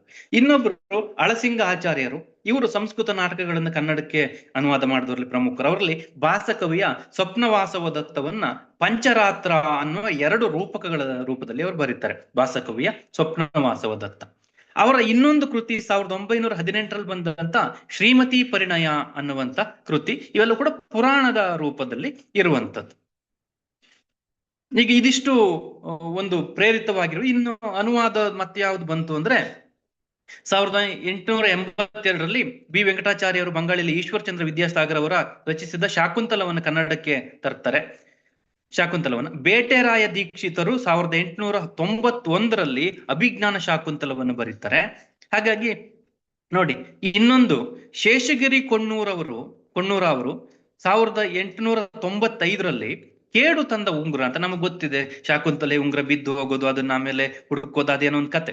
ಕೇಡು ತಂದ, ಅದ್ರ ಅನುವಾದದ ಹೆಸರೇ ಕೇಡು ತಂದ ಉಂಗುರ ಅಂತ 1895ರಲ್ಲಿ ಶೇಷಗಿರಿ ರಾವ್ ಕೊಣ್ಣೂರ ಅವರು ಬರೀತಾರೆ. ಸೂಲಿಬೇಲೆ ಶ್ಯಾಮರಾವ್, ಬೆಳ್ಳಾವೆ ನರಹರಿ ಶಾಸ್ತ್ರಿ ಮೊದಲಾದವರು ಶಾಕುಂತಲವನ್ನ ಕನ್ನಡಕ್ಕೆ ಅನುವಾದ ಮಾಡಿದ್ದಾರೆ ಅಂತ. ಈಗ ಪೌರಾಣಿಕ ನಾಟಕಗಳಿಗೆ ಬಂದಾಗ ಭಾಗವತ, ವಿಷ್ಣು ಪುರಾಣ, ಸ್ಕಂದ ಪುರಾಣ ಇವುಗಳನ್ನೆಲ್ಲವನ್ನು ಕೂಡ ನೀವು ನೋಡ್ಬೋದು. ಹಾಗಾಗಿ ಶಾಂತ ಕವಿಗಳು 1885ರಲ್ಲಿ ವತ್ಸಲಾಹರಣ ಅನ್ನೋ ಒಂದು ಸಂಸ್ಕೃತದ ವಿಷಯವನ್ನು ತಗೊಂಡು ಬರೀತಾರೆ. ಹಾಗಾಗಿ ಇವೆಲ್ಲವನ್ನ ನೋಡ್ಬೋದು ಅಂತೇಳಿ ಈ ರೀತಿಯಲ್ಲಿ ಇದನ್ನ ನೋಡ್ಬೋದಾಗಿದೆ. ಮುಂದೆ ಏನಾದ್ರೂ ನಿಮ್ಗೆ ಇದನ್ನ PDF ರೂಪದಲ್ಲಿ ಕೊಡಕ್ ಸಾಧ್ಯ ಆದ್ರೆ ಮಾಡ್ಬೋದು. ಇದ್ರ ಬಹಳಷ್ಟು ವಿಚಾರಗಳಿದಾವೆ. ಯಾಕಂದ್ರೆ ನಾನು ಇನ್ನೊಂದು ವಿಚಾರವನ್ನ ನಿಮ್ ಜೊತೆಗೆ ಮಾತಾಡ್ಬೇಕಾಗಿದೆ. ಯಾಕಂದ್ರೆ ನವೋದಯ ಪೂರ್ವ ಕಾಲವನ್ನು ಬಿಟ್ಟು ನವೋದಯ ಕಾಲದ ಕುರಿತು ಈಗ ಮಾತಾಡ್ಬೇಕಾಗಿದೆ. ಮುಂದಿನ ನನ್ನ ಮಾತುಗಳು ನವೋದಯ ಕಾಲದ ಕುರಿತಾಗಿ ಇರ್ತವೆ ಅನ್ನೋದನ್ನ ನಿಮ್ ಮುಂದೆ ಹೇಳ್ತಾ, ಈಗ ನಾನು ನವೋದಯ ಸಾಹಿತ್ಯದ ಕುರಿತು ಮಾತುಗಳಾಡ್ತೀನಿ. ಇಲ್ಲಿ ತನಕ ನವೋದಯ ಪೂರ್ವದ ಕುರಿತ ನನ್ನ ಮಾತುಗಳಿತ್ತು. ಈಗ ನವೋದಯ ಸಾಹಿತ್ಯದ ಕುರಿತಾಗಿ ನಾನು ಮಾತಾಡ್ತೀನಿ. ನೋಡ್ರಿ, ಹೊಸಗನ್ನಡ ಸಾಹಿತ್ಯದ ಆರಂಭ ಕಾಲ ಅಥವಾ ನವೋದಯ ಕಾಲ ಅಂತ ಅನ್ನುವಂಥದ್ದು ಸಂಪೂರ್ಣವಾಗಿ ರಾಷ್ಟ್ರೀಯತೆ ಆ ತರದ ವಿಚಾರಗಳನ್ನು ಒಳಗೊಂಡಿರುವಂಥದ್ದು. ಅಂದ್ರೆ ಇದನ್ನು ಉಪನ್ಯಾಸದ ಮಾದರಿ ಆದ್ರೆ ಬೇರೆ ಬೇರೆ ರೂಪದಲ್ಲಿ ಹೇಳ್ಬೋದು. ನಾವು ಇದನ್ನೊಂದು ಎಕ್ಸಾಮ್ ಪ್ಯಾಟರ್ನ್ ಅಲ್ಲೇ ಹೋಗೋದ್ರಿಂದ 1921ರಲ್ಲಿ BM ಶ್ರೀ ಅವರ ಇಂಗ್ಲಿಷ್ ಗೀತೆಗಳು ಕೃತಿ ಪ್ರಕಟ ಆಗುತ್ತೆ 1921ರಲ್ಲಿ. ಆದ್ರೆ ಅದೇನು ಬಹಳ ಅದ್ಭುತವಾದ ಅನುವಾದ ಆಗಿರ್ಲಿಲ್ಲ, ಬೇರೆ ಬೇರೆ ರೂಪದಲ್ಲಿ ಬಂದಾಗ ಅದಾಯ್ತು. ಆದ್ರೆ ಇದು ಇಲ್ಲಿಗೆ ನಿಲ್ಲಲ್ಲ, ಅದ್ರ ಅನುವಾದಗಳು ಮತ್ತೆ ಮತ್ತೆ ಸೇರ್ಕೊಳ್ಳುತ್ತೆ. 1924 ಕೊಟ್ಟು 24 ಕವನಗಳು ಅದ್ರೊಳಗಡೆ ಸೇರ್ಕೊಳ್ಳುತ್ತೆ. 1800 ಬರ್ತದೆ. 1926 ಬಂದಾಗ 35 ಕವನಗಳು ಅದ್ರೊಳಗಡೆ ಸೇರ್ಕೊಳ್ತವೆ. ಹಾಗಾಗಿ ನೋಡಿ, ಆ ಕಾಲದಲ್ಲಿ ಮುದ್ದಣ ಈ ಹೊತ್ತಿಗಾಗ್ಲಿ ನಾವ್ ಈಗಾಗ್ಲೇ ಮಾತಾಡ್ದಂಗೆ ಹೊಸಗನ್ನಡದ ಅರುಣೋದಯ ಆಗೋಗಿರುತ್ತೆ. ಯಾಕೆಂದ್ರೆ ನಾನು ಇಷ್ಟು ಮಾತಾಡಿದ್ರಲ್ಲಿ ಯಾವ್ದ್ರಲ್ಲೂ ಕೂಡ ನಾಟಕ ಆಗ್ಲಿ, ಕಾದಂಬರಿ ಆಗ್ಲಿ, ಸಣ್ಣ ಕಥೆ ಆಗ್ಲಿ ಯಾವ್ದ್ರಲ್ಲೂ ಕೂಡ ಕಾವ್ಯಗಳ ಹುಟ್ಟಿನ ಕುರಿತಾಗಿ ಒಂದೇ ಒಂದು ಉಲ್ಲೇಖಗಳಿಲ್ಲ. ಅಥವಾ ಅದು ಶಾಕುಂತಲ ಆದ್ರೂ ಕೂಡ ಅದನ್ನ ಒಂದು ಕಾವ್ಯ ಅಂತ ನೋಡೋದಕ್ಕಿಂತ ಒಂದು ನಾಟಕವಾಗಿ ಕನ್ನಡದಲ್ಲಿ ನಾವು ನೋಡೋದಕ್ಕೆ ಆಯ್ತು ಅಂತೇಳಿ ಹೇಳ್ತಾರೆ. ಈಗೂ ಕೂಡ ನಾವು ನೋಡ್ತಿರುವಾಗ ನಮ್ಗೆ ಅದು ಪಾಶ್ಚಾತ್ಯ ಲೇಖಕರ ಚಿಂತನೆಗಳೇ ಕನ್ನಡದ ಮೇಲೆ ಪ್ರಭಾವವನ್ನ ಬೀರಿದ್ದು ಅಂತೇಳಿ ನಾವು ನೋಡ್ಬೋದು. ಅದರಲ್ಲಿ ಶೇಕ್ಸ್ಪಿಯರ್ನ ಕೃತಿಗಳು, ಗ್ರೀಕ್ ಬರಹಗಾರರ ಕೃತಿಗಳು, ಹಾಗಾಗಿ ಬೇರೆ ಬೇರೆ ಭಾಷೆಯವರ ಕೃತಿಗಳು ನಮ್ಗೆ ಕನ್ನಡದ ಮೇಲೆ ಪ್ರಭಾವವನ್ನ ಬೀರ್ತು ಅಂತೇಳಿ ನೋಡ್ಬೋದು. ಆದ್ರೆ ಈ ಕೃತಿಕಾರರು ಏನ್ ಮಾಡ್ತಾರೆ ಅಂದ್ರೆ, ಶೇಕ್ಸ್ಪಿಯರ್ನ ಕೃತಿಗಳನ್ನ ಅನುವಾದ ಮಾಡುವಾಗ್ಲೂ ಕೂಡ ಅದಕ್ಕೆ ಕನ್ನಡದ ಒಂದು ಗುಣವನ್ನೇ ಹೇಳ್ತಾರೆ. ಈಗ ನೋಡ್ರಿ, ಸಂಸ್ಕೃತ ಇಂಗ್ಲಿಷ್ ನಾಟಕಗಳಲ್ಲಿ ಒಂದು ಹಾಸ್ಯ ಪಾತ್ರ ಅಂದ್ರೆ ಅದೆಲ್ಲ ಇತ್ತು. ಆದ್ರೆ ಕನ್ನಡಕ್ಕೆ ಬರುವಾಗ ಅದು ಬೇರೆ ರೂಪವನ್ನು ಪಡಿತಾ ಇತ್ತು. ಅಂದ್ರೆ ಇಡೀ ಒಂದು ಇದೇ ಆಗಿ ಅಂದ್ರೆ ಅದು ಹಾಸ್ಯವಾಗಿನೇ ಬದಲಾಗ್ತಾ ಇತ್ತು. ನೋಡಿ, ಅದರಲ್ಲಿ ನಮ್ಗೆ ಕನ್ನಡದ ಮೇಲೆ ಪ್ರಭಾವ ಬೀರಿದ ಬರಹಗಾರ ಯಾರು ಅಂದ್ರೆ Shakespeare, Milton, Wordsworth, Coleridge, Shelley, Byron, Tennyson, Matthew Arnold. ನೋಡಿ ನಿಮ್ಗೆ ಮ್ಯಾಥ್ಯೂ ಅರ್ನಾಲ್ಡ್ ನ ಕೃತಿ ಕಲ್ಚರ್ ಅಂಡ್ ಅನಾರ್ಕಿ ಅಂತ ಅನ್ನುವಂಥದ್ದು ಮ್ಯಾಥ್ಯೂ ಅರ್ನಾಲ್ಡ್ ನ ಬಹಳ ಪ್ರಮುಖವಾದಂತ ಕೃತಿ, ಕಲ್ಚರ್ ಅಂಡ್ ಅನಾರ್ಕಿ ಅಂತ ಹೇಳಿ ಅನ್ನುವಂಥದ್ದು. ಹಾಗಾಗಿ ಗಿಬ್ಬನ್ ಇವರೆಲ್ಲರೂ ಕೂಡ, ಇಸ್ಕಿಲಸ್, ಯುರಿಪಿಡಿಸ್, ಎಲ್ಲ ಪಾಶ್ಚಾತ್ಯ ಕೃತಿಕಾರರಿದಾರಲ್ಲ, ಇವರೆಲ್ಲರೂ ಕೂಡ ಕನ್ನಡದ ಮೇಲೆ ದೊಡ್ಡ ಪ್ರಭಾವವನ್ನು ಬೀರಿದ್ರು. ಆ ಕಾಲದ ಕೃತಿಕಾರರಿಗೆ ಏನನ್ನಿಸ್ತು ಅಂದ್ರೆ, ಇಂಗ್ಲಿಷ್ ಸಾಹಿತ್ಯ ಅನ್ನುವಂಥದ್ದು ಇಷ್ಟು ದೊಡ್ಡ ಮಟ್ಟದಲ್ಲಿ ಅಲ್ಲಿನ ಜಗತ್ತನ್ನ ಬದಲಾಯಿಸಿದೆ ಅನ್ನೋದಾದ ಸಾಹಿತ್ಯವನ್ನ ನಾವು ಯಾಕೆ ಕನ್ನಡಕ್ಕೆ ಬಾರದು ಅಂತ ಹೇಳಿ ಅನಿಸ್ತು. ಆದ್ರೆ ಈ ಯಾವುದು ನವೋದಯ ಕಾಲಘಟ್ಟ ಮಾತಾಡ್ತಿದೀವಲ್ಲ, ಸಂದರ್ಭದಲ್ಲಿ ಕ್ರೈಸ್ತ ಮಿಷನರಿಗಳ ಇವುಗಳನ್ನು ಕೂಡ ನೆನ್ಪಿಟ್ಕೋಬೇಕು. ಮತ್ತೆ ಪತ್ರಿಕೆಗಳು, ನವೋದಯ ಕಾಲ ಅಂದ ತಕ್ಷಣ ಪತ್ರಿಕೆ, ಅದು ಕರ್ನಾಟಕದ ಏಕೀಕರಣದ ಕಾಲ ಮತ್ತು ಭಾರತದ ಸ್ವಾತಂತ್ರ್ಯ ಹೋರಾಟದ ಕಾಲ. ಈ ಕಾಲದಲ್ಲಿ ಪತ್ರಿಕೆಗಳು ಶುರುವಾಯಿತು. ಅದರಲ್ಲಿ ನೋಡಿ, ಪತ್ರಿಕೆಗಳ ಹೆಸರು ಹೇಳ್ತೀನಿ. 1865ರಲ್ಲಿ ಕರ್ನಾಟಕ ಪ್ರಕಾಶಿಕ ಅನ್ನೋ ಒಂದು ಕೃತಿ ಬರುತ್ತೆ. 1865 ಪತ್ರಿಕೆ ಇದು, ಕರ್ನಾಟಕ ಪ್ರಕಾಶಿಕ ಅಂತೇಳಿ. ವೃತ್ತಾಂತ ಚಿಂತಾಮಣಿ ಅಂತ 1887ರಲ್ಲಿ, ಕನ್ನಡ ಕೇಸರಿ ಅಂತ 1907ರಲ್ಲಿ. ನೀವು ಈಗ ಕೇಳ್ಬೋದು,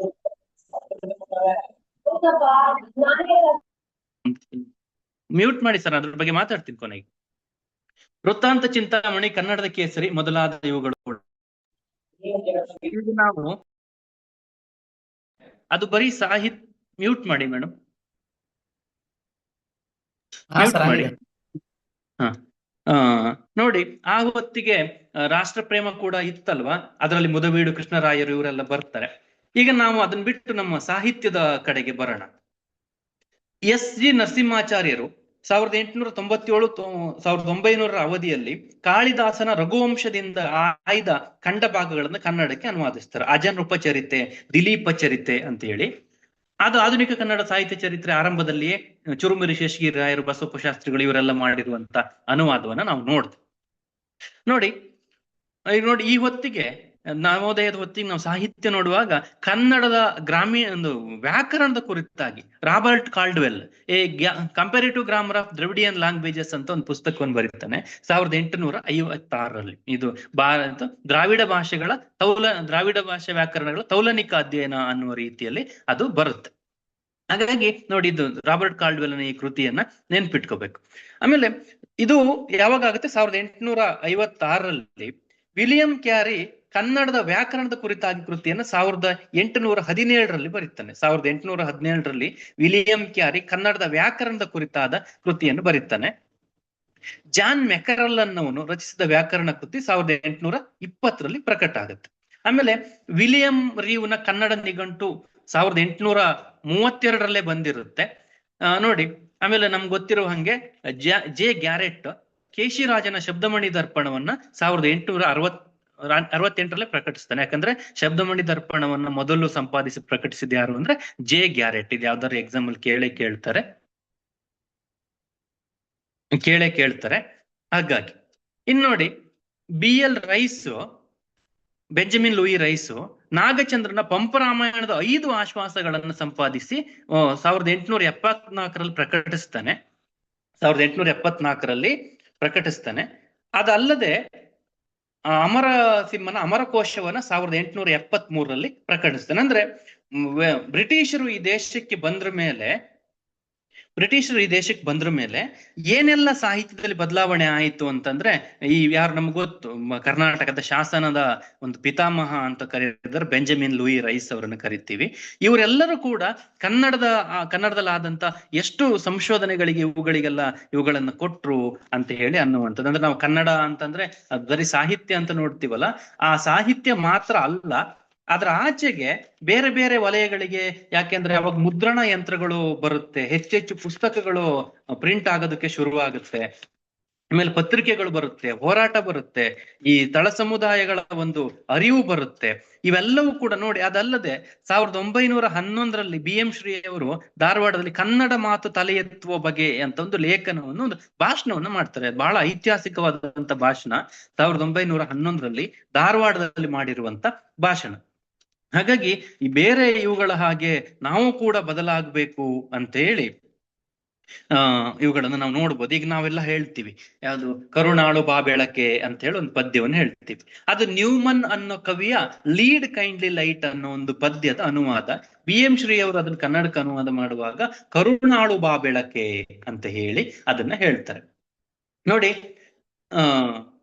ಇದರಲ್ಲಿ ಯಾರ್ಯಾರ ಕವನಗಳನ್ನು ಅವ್ರು ಮೇನ್ ಆಗಿ ಅನುವಾದ ಮಾಡಿದ್ರು ಅಂತಂದ್ರೆ, ಶೆಲ್ಲಿಯ 9 ಕವನಗಳು, ಬರ್ನ್ಸ್ ಕವಿಯ ಕವನಗಳು, ವರ್ಡ್ಸ್ವತ್ನ ಕವನಗಳು, ಬ್ರೌನಿಂಗ್, ಟೆನಿಸನ್, ಸ್ಕಾಟ್ ಇವರ ಕವನಗಳನ್ನ ಇವರು ಅನುವಾದ ಮಾಡ್ತಾರೆ. ಹಾಗಾಗಿ ಅಂದ್ರೆ ಕನ್ನಡಕ್ಕೆ ಬರುವಾಗ ಅದು ಬೇರೆ ರೀತಿಯಲ್ಲಿ ಆಗುತ್ತೆ ಅದು. ಹಾಗಾಗಿ ಈ ರೀತಿ ಇವುಗಳನ್ನ ನೋಡ್ಬೋದು. ಅಂದ್ರೆ ಅದನ್ನ ಕನ್ನಡದ ಪದವಾಗಿಯೇ ಬಳಸುವಂತದ್ದು BM ಶ್ರೀ ಅವರ ಅನುವಾದದ ಒಂದು ಬಹಳ ದೊಡ್ಡ ಶಕ್ತಿ. ಅಂದ್ರೆ ಆಧುನಿಕ ಕನ್ನಡಕ್ಕೂ ಕೂಡ ಕಾವ್ಯವನ್ನು ಸೃಷ್ಟಿ ಮಾಡ್ಕೊಳ್ಳುವ ಶಕ್ತಿ ಇದೆ ಅನ್ನೋ ಕಾರಣಕ್ಕಾಗಿ BM ಶ್ರೀ ಅವರು ಅದನ್ನ ಬಳಸ್ತಾರೆ. ನೋಡ್ರಿ, ಇಲ್ಲಿ ಒಂದು ಉದಾಹರಣೆ ಕೊಡೋದಾದ್ರೆ, O my love's like a red rose ಅಂತ. ಇಲ್ಲಿ ಲವ್ ಅನ್ನೋದನ್ನ ನಾವು ಪ್ರೀತಿ ಅಂತ ಹೇಳ್ತೀವಲ್ಲ, ಆದ್ರೆ ಅವ್ರು ಅದನ್ನ ಪ್ರೇಮದ ಹುಡುಗಿ ಅಂತೇಳಿ, ಶಬ್ದ ಕನ್ನಡದಲ್ಲಿ ಪ್ರೇಮದ ಹುಡುಗಿ ಅಂತೇಳಿ ಅನುವಾದಿಸ್ತಾರೆ ಅಲ್ವಾ. ಹಾಗಾಗಿ ಈ ರೀತಿ ಅನುವಾದಗಳ ಕುರಿತಾಗಿಯೂ ಕೂಡ ನಾವು ನೋಡ್ಬೋದು ಅಂತ. ಹಾಗೆ BM ಶ್ರೀ ಈ ಅನುವಾದವನ್ನ ಬೇರೆ ಬೇರೆ ಕೃತಿಗಳಲ್ಲಿ ಮಾಡ್ತಾರೆ. ಮತ್ತೆ ಆ ಕಾಲದಲ್ಲಿ ಬೇಂದ್ರೆ, ಕುವೆಂಪು ಇವರೆಲ್ಲ ಹುಡ್ಕೋತಾರೆ. ಆದ್ರೆ ಇವ್ರ ಬಗ್ಗೆ ಎಲ್ಲ ನಾವು ಓದ್ತೀವಿ. ಆಮೇಲೆ ಇಲ್ಲಿ ಏನಾಗುತ್ತೆ ಅಂದ್ರೆ, ವೆಸ್ಟರ್ನ್ ಅಲ್ಲಿ ಅಂದ್ರೆ ಪಾಶ್ಚಾತ್ಯರಲ್ಲಿ ನಡೆದಂತ ವೈಜ್ಞಾನಿಕ ಚಿಂತನೆಗಳಿದೆಯಲ್ಲ, ಅದು ಯಾವ್ದಾಗಿರ್ಬೋದು, ಗೆಲಿಲಿಯೋ ಚಿಂತನೆ ಆಗಿರ್ಬೋದು, ಅಥವಾ ಖಗೋಳದಲ್ಲಿ ನಡೆದಂತವಾಗಿರ್ಬೋದು, ಇವೆಲ್ಲವೂ ಕೂಡ ಒಂದು ಚಿಂತನೆಯಾಗಿ ಕನ್ನಡಕ್ಕೆ ಬರುತ್ತೆ. ಅಥವಾ ಪಾಶ್ಚಾತ್ಯರಲ್ಲಿ ನಡೆದಂತ ಕಾರ್ಲ್ ಮಾರ್ಕ್ಸ್ ಇವರ ವಿಚಾರಗಳಿರ್ಬೋದು, ಅಥವಾ ಎಲ್ಲಾ ಹಳೆ ವಿಚಾರಗಳನ್ನ ಬಿಟ್ಟು ಹೊಸ ವಿಚಾರಗಳನ್ನ ಶಿಕ್ಷಣದ ಕುರಿತಾಗಿ ನೋಡಿ. ಕೈಲಾಸಂ ಅವರು ಟೊಳ್ಳುಗಟ್ಟಿ ಅಂತ ಒಂದು ಕೃತಿಯನ್ನು ಬರೀತಾರೆ. ಶ್ರೀರಂಗರ ಹರಿಜನ್ವಾರ ಜಾತಿ ಸಮಸ್ಯೆಯನ್ನೆಲ್ಲ ಬಿಡಿಸುವಂತ ಕೃತಿಗಳು, ವಿಧವೆಯರ ಗೋಳು, ಅಸ್ಪೃಶ್ಯತೆ ನೋಡಿ. ಹಾಗಾಗಿ ಈ ಹೊತ್ತಿಗೆ ಸಮಾಜವನ್ನ ತಿದ್ದುವಂತ, ಅದರಲ್ಲಿ ಕಾರಂತರ ಮರಳಿ ಮಣ್ಣಿಗೆ ಅನ್ನೋ ಒಂದು ಕಾದಂಬರಿ, ಕಾನೂರು ಹೆಗ್ಗಡತಿ ನೋಡಿ, ಎಲ್ಲಾ ಕೃತಿಗಳ ನೀವು ಆವಾಗಿಂದ ನೋಡ್ತಾ ಬಂದ್ರೆ ಇಂದಿರಾಬಾಯಿ, ಮಲೆಗಳಲ್ಲಿ ಮದುಮಗಳು, ಇವೆಲ್ಲವೂ ಕೂಡ ಹೆಣ್ಣಿನ ಹೆಸರನ್ನ ಇಟ್ಕೊಂಡಿರುವ ಕೃತಿಗಳಾಗಿ ನಮ್ಗೆ ಕಾಣಿಸ್ತವೆ ಅಲ್ವಾ. ಅಥವಾ ನೋಡಿ ಹೇಗೆ ಒಂದು ಪ್ರಗತಿಪರವಾದ ಆಲೋಚನೆ ನವೋದಯ ಕಾದಂಬರಿಗಳಲ್ಲಿ ಬರುತ್ತೆ ಅನ್ನೋದಾದ್ರೆ, ಈಗ ನಿಮ್ಗೆ ಕುವೆಂಪು ಅವರ ಮಲೆಗಳಲ್ಲಿ ಮದುಮಗಳ ಕಾದಂಬರಿಯ ಕೊನೆಯಲ್ಲಿ ಏನ್ ಬರುತ್ತೆ, ಅಲ್ಲಿ ಚರ್ಚ್ಗಳು ಬರುತ್ತೆ, ಆಸ್ಪತ್ರೆಗಳು ಬರುತ್ತೆ, ಅಥವಾ ಇದು ಶಾಲೆಗಳು ಬರುತ್ತೆ. ಈಗ ಏನು ಅಂತಂದ್ರೆ ಹೊಸ ವಿಚಾರಗಳನ್ನ ಕುವೆಂಪು ಮತ್ತೆ ಮತ್ತೆ ಅವುಗಳಲ್ಲಿ ಹೇಳ್ತಾರೆ. ಅಂದ್ರೆ ನೀವು ಶಾಲೆಗೆ ಹೋಗ್ಬೇಕು, ನಿಮ್ಗೆ ಆ ಹೆಲ್ತ್ ಪ್ರಾಬ್ಲಮ್ ಆದ್ರೆ ನೀವು ಆಸ್ಪತ್ರೆಗೆ ಹೋಗ್ಬೇಕು, ಇವೆಲ್ಲ ಕುವೆಂಪು ಅವುಗಳಲ್ಲಿ ಗುರುತಿಸ್ತಾರೆ. ಆ ಕಾಲದ ಬಹಳ ದೊಡ್ಡ ಇನ್ನೊಬ್ಬ ನಾಟಕಕಾರ ಅಂದ್ರೆ ಶ್ರೀರಂಗರು ಕೂಡ, ಅವರು ನವೋದಯ ಕಾಲದವರು ಆದ್ರೂ ಕೂಡ, ಪ್ರಗತಿಶೀಲ ಕಾಲದವರಾದ್ರೂ ಕೂಡ ಅವರು ಕನ್ನಡದ ಪ್ರಮುಖ ಲೇಖಕರಾಗಿ ನಮ್ಗೆ ಕಾಣಿಸ್ತಾರೆ. ಈ ಕಾವ್ಯ ಅಂತ ಅನ್ನುವಂಥದ್ದು ಬಹಳ ಒಂದು ಇದರಲ್ಲಿ ಕಾಣಿಸುವಂಥದ್ದು. ಹಾಗಾಗಿ ನೋಡಿ 1960ರಲ್ಲಿ ಶಿವರಾಮ್ ಕಾರಂತರು ಜಗದೋದ್ಧಾರನ ಅನ್ನೋ ಒಂದು ಕೃತಿಯನ್ನು ಬರೀತಾರೆ. ಅಥವಾ ನೋಡಿ ನಮ್ಗೀಗ ಒಂದು ಪ್ರಶ್ನೆ ಬರುತ್ತೆ, ಕನ್ನಡದಲ್ಲಿ ನನ್ನ ಚಿಕ್ಕ ತಾಯಿ, ಕಮಲಪುರದ ಹೋಟೆಲ್ನಲ್ಲಿ, ಇವರೆಲ್ಲ ಈ ಕೃತಿಯನ್ನೆಲ್ಲ ಯಾರು ಬರೆದ್ರು ಅಂದ್ರೆ ಪಂಜೆ ಮಂಗೇಶರಾಯರ್ ಬರೆದ್ರು ಅಂತ ಹೇಳ್ತೀವಿ. ಸರಿ, ಪಂಜೆ ಅವರು ಬರೆದ್ರು, ಕನ್ನಡದ ಸಣ್ಣ ಕಥೆಗಳ ಒಂದು ಕ್ರೆಡಿಟ್ ಮಾಸ್ತಿ ಅವ್ರಿಗೆ ಸಿಕ್ಕಿದೆಯಲ್ಲ, ಅದು ಪಂಜೆ ಅವ್ರಿಗೆ ಹೇಗೆ ಅಂತ. ಪಂಜೆಯವರು ಕನ್ನಡದ ಕಥೆಗಳ ಪಿತಾಮಹನು ಅಥವಾ ಮಾಸ್ತಿ ಅವರು ಅಂದ್ರೆ, ಪಂಜೆಯವರು ತುಂಬಾ ಇವುಗಳನ್ನೇನು ಬರೀಲಿಲ್ಲ, ಆದ್ರೆ ಅದಕ್ಕೊಂದು ದೊಡ್ಡ ಮಟ್ಟದಲ್ಲಿ ಒಂದು ಏನು ವೇದಿಕೆಯನ್ನ ಒದಗಿಸ್ಕೊಟ್ಟವರು ಮಾಸ್ತಿ ಅವರೇ ಅಂತೇಳಿ. ಹಾಗಾಗಿ ಮತ್ತೆ ಈ ಹೊತ್ತಿಗೆ ಏನಾಗುತ್ತೆ ಅಂದ್ರೆ ಛಂದಸ್ಸು, ಯಾಕಂದ್ರೆ ಹಿಂದಿನ ಇವುಗಳನ್ನೆಲ್ಲ ಬಿಟ್ಟು ಹೊಸ ಕಾಲದಲ್ಲಿ ಛಂದಸ್ಸು, ಈಗ ಯಾವ್ದು ಅಂದ್ರೆ ಸಾಮಾನ್ಯವಾಗಿ ನಮಗೆಲ್ಲ ಗೊತ್ತಿರುವಂಗೆ ಅಷ್ಟಷಟ್ಪದಿ ಅಂದ್ರೆ ಸಾನೆಟ್ ಅಂತ ಹೇಳ್ತೀವಲ್ವಾ, 14 ಸಾಲಿನ ಪದ್ಯ, ಅದನ್ನ ಅಷ್ಟಷಟ್ಪದಿ ಅನ್ನೋ ಹೆಸರಲ್ಲಿ ಕನ್ನಡಕ್ಕೆ ತಗೊಳ್ತಾರೆ. ಅದರಲ್ಲಿ ಕುವೆಂಪು ಇದನ್ನ ಕೃತಿಕೆ ಅನ್ನುವ ಒಂದು ಕೃತಿಯಲ್ಲಿ ಬಳಸ್ಕೊಳ್ತಾರೆ. ಅಂದ್ರೆ ನವೋದಯದ ಒಂದು ಗುಣ ಏನು ಅಂದ್ರೆ, ವೆಸ್ಟರ್ನ್ ನಿಂದ ಅಥವಾ ಪಾಶ್ಚಾತ್ಯರಿಂದ ಯಾವುದೇ ವಿಚಾರವನ್ನ ತಗೊಂಡ್ರೂ ಕೂಡ ಅದನ್ನ ಕನ್ನಡದ ಕಣ್ಣಲ್ಲಿ ನೋಡುವಂಥದ್ದು, ಕನ್ನಡದ ದೃಷ್ಟಿಯಲ್ಲಿ ನೋಡುವಂಥದ್ದು, ಯಥಾವತ್ತಾಗಿ ಅಲ್ಲಿಂದ ತಗೊಳ್ಳೋದಲ್ಲ. ಹೇಗೆ ಅಂದ್ರೆ, ಈಗ ಕುವೆಂಪು ಅವರು ಹ್ಯಾಮ್ಲೆಟ್ ಇದನ್ನ ರಕ್ತಕ್ಷಿ ಅಂತೇಳಿ ಕನ್ನಡಕ್ಕೆ ಅನುವಾದ ಮಾಡ್ತಾರೆ. ಆ ರಕ್ತಕ್ಷಿ ಅಂತ ಬಂದಾಗ ಶೇಕ್ಸ್ಪಿಯರ್ ನಲ್ಲಿ ಡೆನ್ಮಾರ್ಕ್ ನ ಚರಿತ್ರೆಯಾದಂತ ಆ ಕೃತಿ ಕುವೆಂಪು ಅವರಲ್ಲಿ ಬಿದನೂರಿನ ಚರಿತ್ರೆಯಾಗಿ ಬದಲಾಗುತ್ತೆ ಅಲ್ವಾ. ಕುವೆಂಪು ಅವರಿಗೆ ಅದು ಮುಖ್ಯ ಅಲ್ಲ, ಅವರಿಗೆ ಬಿದನೂರಿನ ಚರಿತ್ರೆ ಅನ್ನೋದು ಮುಖ್ಯ. ಯಾಕೆಂದ್ರೆ ಇವರೆಲ್ಲರೂ ಏನ್ ಮಾಡ್ತಾರೆ ಅಂದ್ರೆ ಸ್ಥಳೀಯ ಚರಿತ್ರೆಗಳನ್ನು ತಮ್ಮ ಕೃತಿಯಲ್ಲಿ ತರ್ತಾರೆ. ಅಂದ್ರೆ ಒಂದು ರಾಷ್ಟ್ರೀಯತೆಯ ಇದಕ್ಕಾಗಿ ಅದು ನೋಡುವಾಗ ಆ ರೀತಿಯಲ್ಲಿ ಕಾಣಿಸುತ್ತೆ.